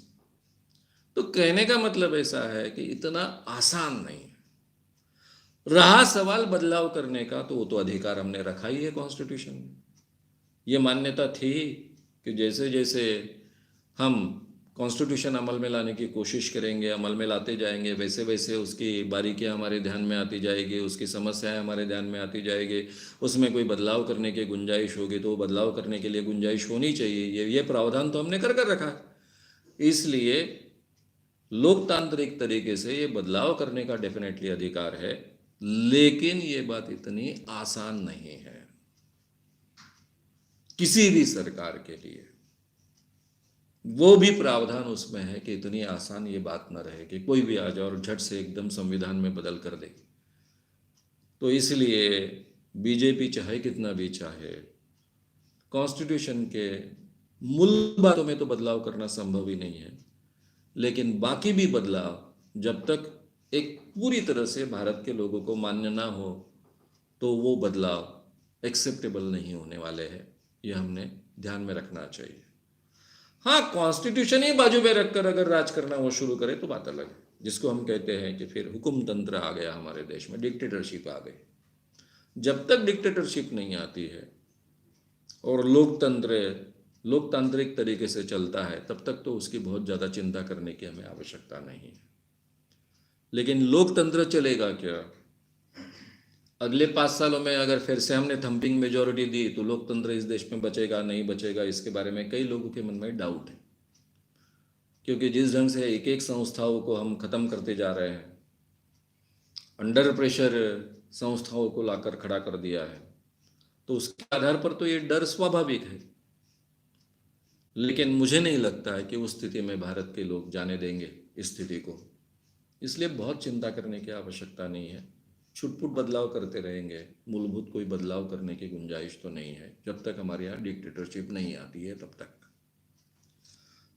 नेक्स्ट, महाराष्ट्र के कांग्रेस के एक नेता बालासाहब थोरात ने ये स्टेटमेंट दिया है कि कम सीटें आने पर भी हमारी सरकार बनी, ये साईं बाबा की कृपा है।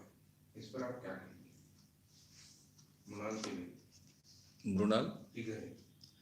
मृणाल तिघरे इनका सवाल ऐसा है कि बाला साहब थोरात कांग्रेस के नेता है, उन्होंने कहा है कि हमारी इतनी सीटें कम आने के बाद भी हमारी सरकार आई है, साईं बाबा की कृपा है। अब इस बारे में क्या कहे?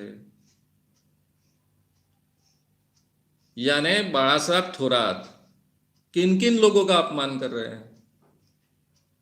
सबसे बड़ा अपमान तो अपने ही नेता सोनिया गांधी जी का आप कर रहे हैं। सोनिया गांधी जी को इतना पटाना पड़ा,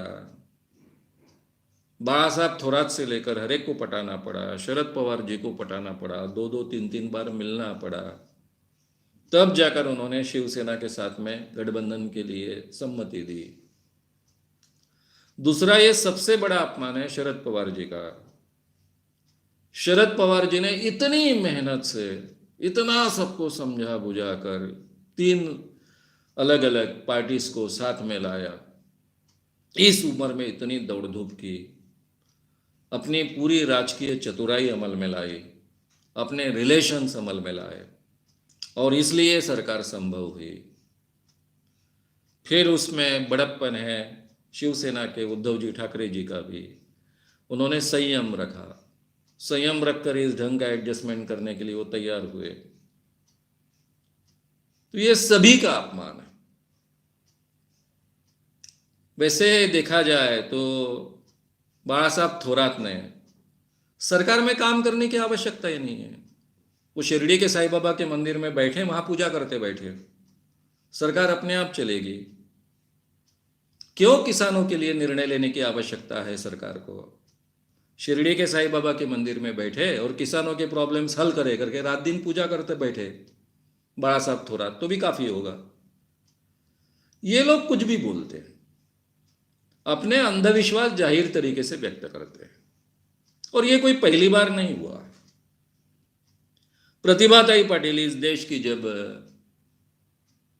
राष्ट्रपति बनी, तब उनका पहला स्टेटमेंट क्या था कि ये प्रजापिता ब्रह्म कुमारी के आशीर्वाद के कारण मैं राष्ट्रपति बनी। यानी सोनिया गांधी जी ने एक स्त्री है कर आउट ऑफ वे जाकर इतनी मेहनत से, जिसमें शिवसेना के बाला साहब ठाकरे जी ने भी उनका समर्थन किया था, इसलिए वे राष्ट्रपति चुनकर आए, तो क्रेडिट किसको दिया? प्रजापिता ब्रह्म कुमारी को। तो ऐसे काफी लोग होते हैं, इनके दिमाग क्लियर नहीं होते हैं और फिर ऐसा कुछ तो भी बोलते हैं। अब ये बोलना आज के जमाने में शोभा नहीं देता है इस पद पर बैठे व्यक्ति को, और ऐसा व्यक्ति शायद महसूल का प्रमुख बनने वाला है, सभी कलेक्टर्स उनके अंडर में रहने वाले हैं। तो ये चिंताजनक स्थिति है। लेकिन ऐसे काफी लोग हैं, हमारे पहले मुख्यमंत्री भी विलासराव जी भी ऐसी बातें करते थे। तो ये अपनी अपनी श्रद्धा होती है, लेकिन ये श्रद्धा अपने घर में रखनी चाहिए, ये ऐसे जाहिर तरीके से बात नहीं करनी चाहिए। कि जाहिर तरीके से अगर सही में कांग्रेस की सरकार सत्य यानी शिरडी के साईं बाबा की कृपा से आई होगी, तो सही माने में बाला साहब थोरात ने मंत्रिमंडल में बैठना छोड़कर शिरडी के साईं बाबा के मंदिर में जाकर डेरा जमा देना चाहिए, और सबसे पहले इस देश के किसानों का सवाल ही हल करना चाहिए। कम से कम महाराष्ट्र के किसानों का तो सवाल, यानी महाराष्ट्र के किसानों की समस्या तो कम से कम हल करे। अब इससे ज़्यादा और क्या बोला जाए, इससे ज़्यादा बोलना उचित भी नहीं होगा। मुझे जितना तीव्रता से बोलना था उतना मैंने बोल दिया है। ये सही माने में सबकी मेहनत का अपमान है, और महाराष्ट्र की जनता ने जो साथ दिया है इन तीनों पार्टीज का, उनका भी ये अपमान है सही माने में। नेक्स्ट, क्या हमारे देश में सऊदी अरेबिया जैसे कड़े कानून लाने से हमारे यहाँ का क्राइम कम होगा? रोहन इन्होंने सवाल पूछा है कि सऊदी अरेबिया जैसे कड़े कानून अगर हमारे देश में लाए तो यहाँ पर क्राइम कम होगा क्या? देखिए, सऊदी अरेबिया में लोकतंत्र नहीं है, वहां सही माने में डिक्टेटरशिप है, राजतंत्र भी नहीं है, डिक्टेटरशिप है। अगर सऊदी अरेबिया के बारे में बहुत अमीर देश है वगैरह वगैरह सब बातें छोड़ दीजिए, लेकिन वहां की कानून व्यवस्था कैसी चलती है इसके बारे में के जो रिपोर्ट्स हैं वो बहुत भयावह है। यानी कई लिटरेचर उपलब्ध है, वहां के स्त्रियों की स्थिति से लेकर वहां पर होने वाले अन्याय अत्याचार से लेकर कई बातें ऐसी हैं। इस दुनिया के कोई भी हुकुम तंत्र में कानून व्यवस्था अच्छी नहीं हो सकती है, क्योंकि जिस पावर को अंकुश नहीं होता है, उस पर और किसी का नियंत्रण नहीं होता है, वो पावर एब्सोल्यूट करप्शन करती है। आपको सेम चीज वहां पर मिलेगी। यानी सऊदी अरेबिया के ही स्त्रियों ने लिखी हुई कई नॉवेल्स मैंने पढ़ी, कई उनकी कहानियां ज्ञात है, उनके कई किताबों का भाषांतर मराठी में भी हो चुका है। इतनी अत्याचार की कहानियां हैं कि आप सुनकर दंग रह जाते हो। यानी सऊदी अरेबिया में अगर कोई बाहर के देश की स्त्री गई काम करने के लिए, तो वो स्त्री पर वहां के अगर अरबी लोग बलात्कार भी करे, कई कहानियां मैं कह रहा हूं, मैं केवल के मुझे सुनी सुनाई बातें नहीं कह रहा हूं, जिन्होंने खुद लिखा है, खुद के अनुभव लिखे हैं, उनके आधार पर मैं कह रहा हूं, वहां कोई सुनवाई नहीं होती। वहां पर कोई एक तो कंप्लेंट करने की हिम्मत नहीं करता, कंप्लेंट करने की हिम्मत की तो व्यक्ति गायब हो जाती है, उसका पता ही नहीं चलता है। तो ये स्थिति है। तो आप क्या ऐसी व्यवस्था चाहोगे? फिर कानून व्यवस्था वहां की अच्छी है बुरी है ये जांचने के लिए भी कोई अवसर नहीं होता है।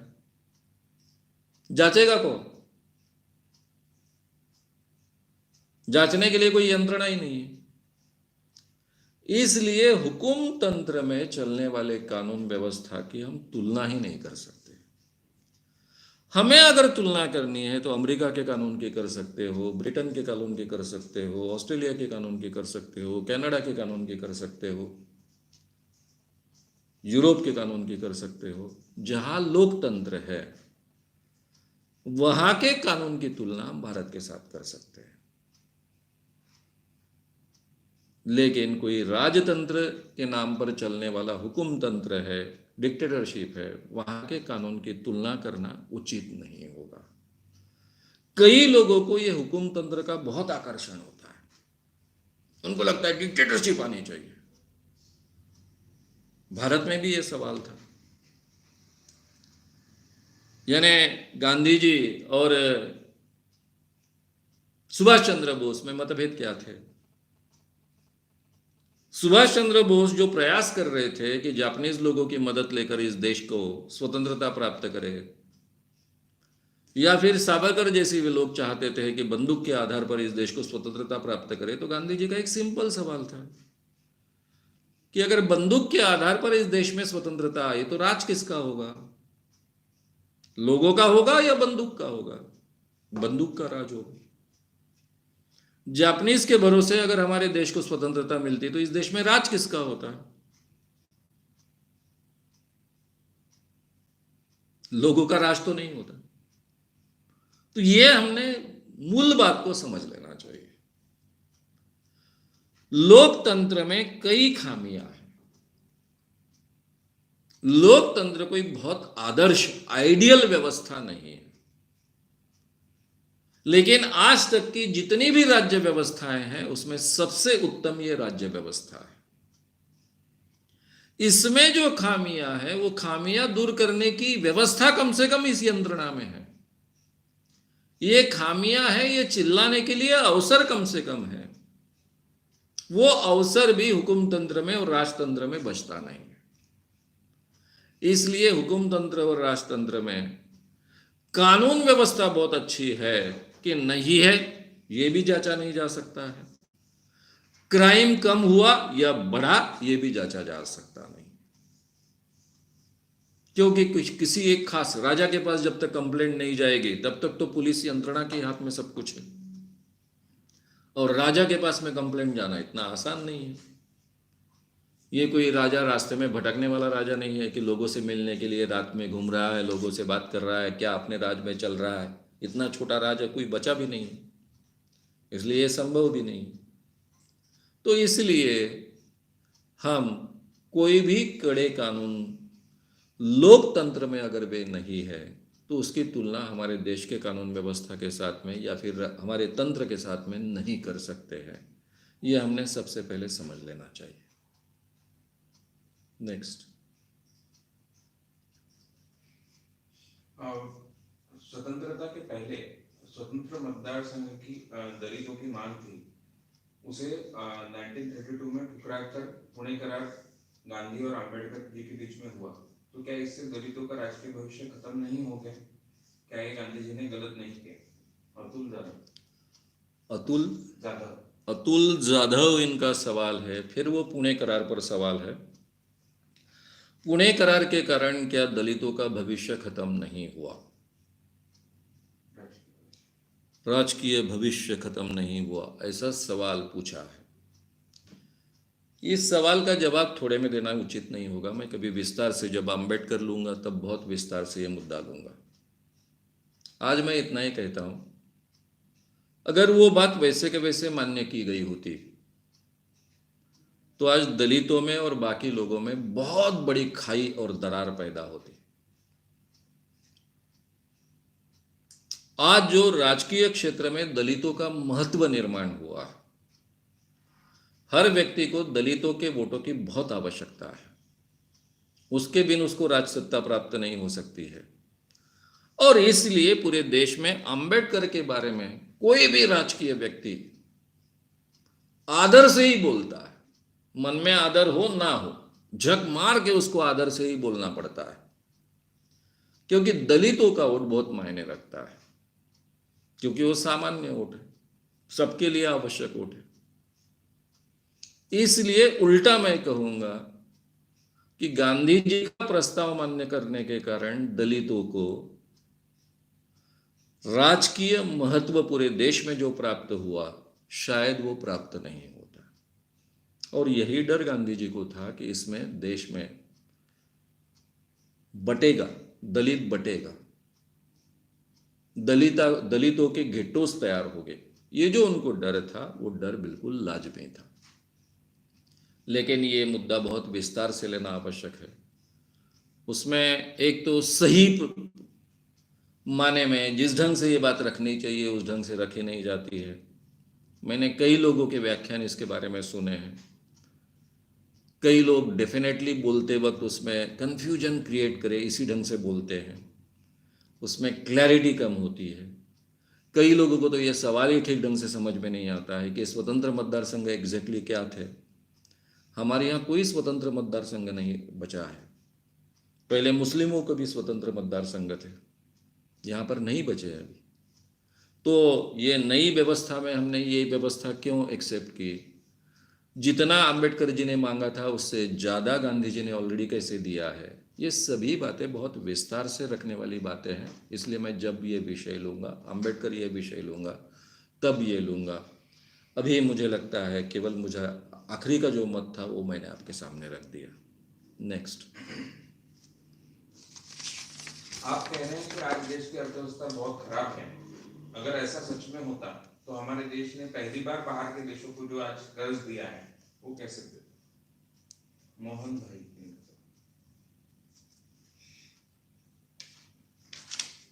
मोहन भाई, इनका सवाल है कि आप कहते हो कि हमारी देश की अर्थव्यवस्था बहुत खराब व्यवस्था में है, ऐसा आप कह रहे हो।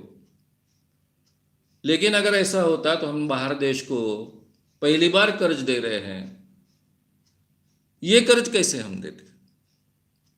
भाई, आपको किसने कहा कि हमारे देश ने पहली बार दूसरे देशों को कर्ज दिया है?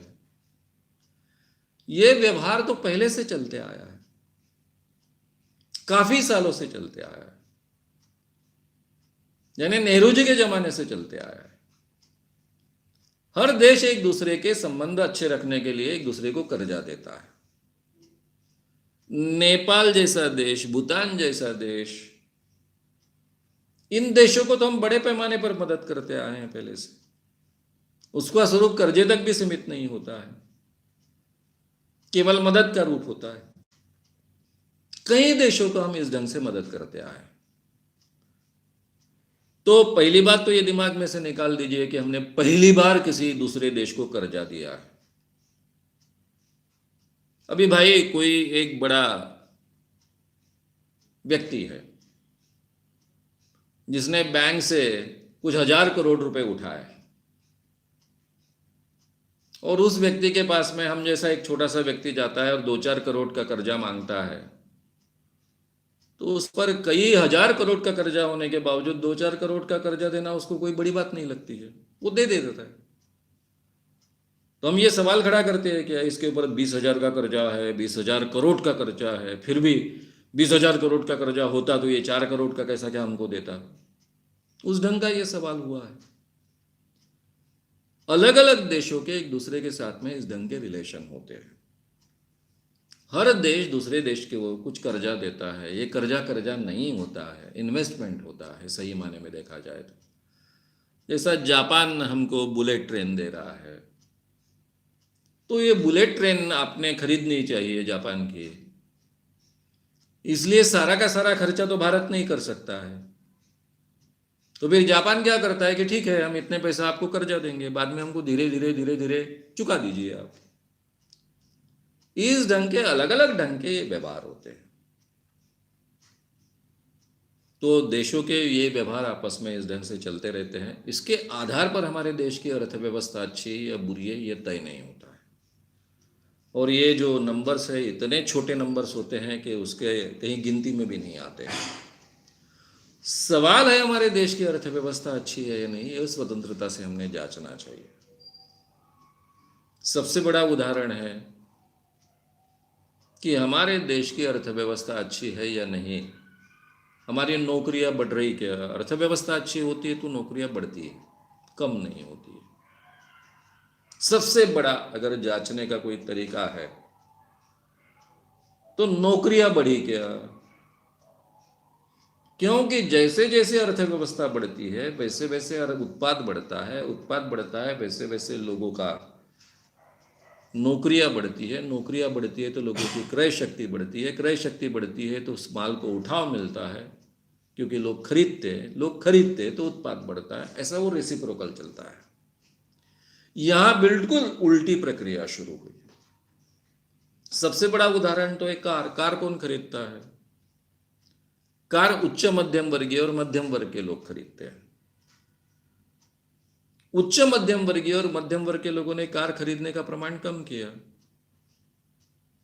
कार उत्पाद करने वाली कंपनियों को अपने लोगों को कम करना पड़ा।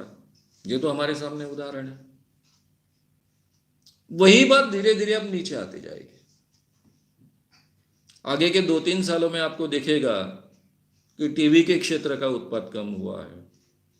वैसे भी अभी जो दिवाली और सब में सबसे ज्यादा दशहरा और दिवाली, ये सीजन ऐसा होता है कि इसमें सबसे ज्यादा खपत होती है। उस तुलना में ये खपत 30% 40% कम हुई, सभी व्यापारी चिल्ला रहे हैं। टीवी से लेकर हर चीज की खपत कम हुई। अब केवल सब्जियों की खपत कम नहीं हो सकती है क्योंकि रोजमर्रा के जीवन है। अनाज की खपत कम नहीं हो सकती क्योंकि जिंदा रहने के लिए वो आवश्यक चीजें होती है, इसलिए उसकी तुलना नहीं कर सकते हम। लेकिन जो खरीदने की चीजें होती है उसमें हमने लोग कम खरीद रहे हैं।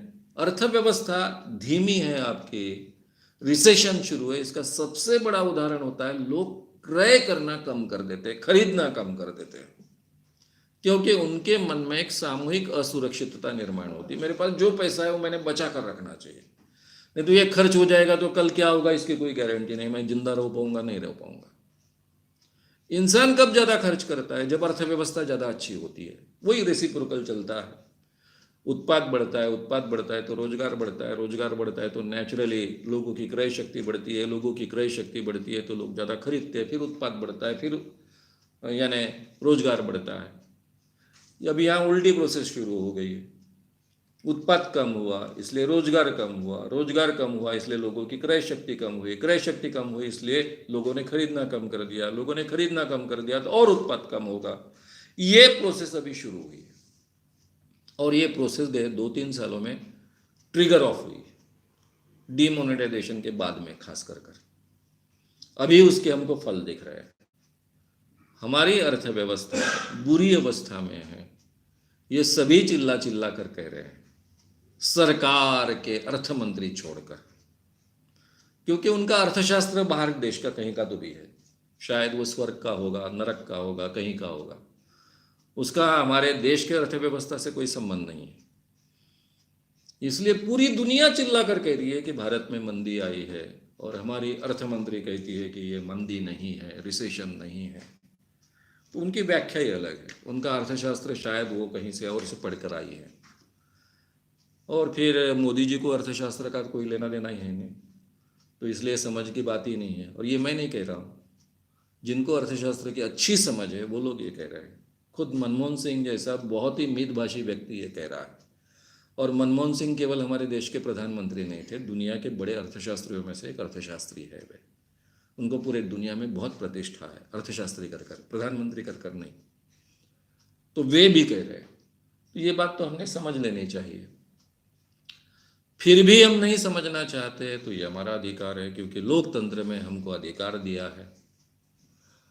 हमें जो स्पष्ट रूप से दिखता है, स्पष्ट लक्षण दिखते हैं, इसके बावजूद हम मान सकते हैं कि हमारी अर्थव्यवस्था बहुत अच्छी है, हम बहुत अच्छा कर रहे हैं, सब कुछ हमारे देश में अच्छा चल रहा है। बेकार हो रहे हो, ठीक है, होते होंगे कुछ लोग बेकार, उससे क्या फर्क पड़ता है। बेरोजगार हो रहे होते होंगे कुछ लोग बेरोजगार, उससे क्या फर्क पड़ता है। भाई बेरोजगार हो रहे इसी का मतलब आपकी अर्थव्यवस्था गड्ढे में जा रही है। ये सिंपल लॉजिक है। ये लॉजिक हमको एक्सेप्ट करना न करना हमारे हाथ में है, लेकिन इसको नकार नहीं सकते हम। स्वीकारना न स्वीकारना हमारे हाथ में, लेकिन अर्थशास्त्र का यह नियम है। ये नियम को तो हमको एक्सेप्ट करना न करना, स्वतंत्रता होने के बावजूद सच्चाई तो ये है कि हमारी अर्थव्यवस्था डाउनफॉल पर है, रिसेशन आ चुका है और उसके परिणाम हमने ट्रिगर ऑफ किए हैं, इसलिए हमको भुगतने पड़ने वाले हैं।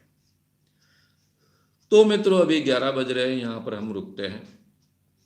कल हमारा विषय है, सभी जानते हैं, अध्यात्म, स्पिरिचुअलिज्म। ये हमारा कल का विषय है। कल शार्प 8 बजे शुरू करेंगे। बहुत इंटरेस्टिंग विषय है, बहुत महत्व का विषय है।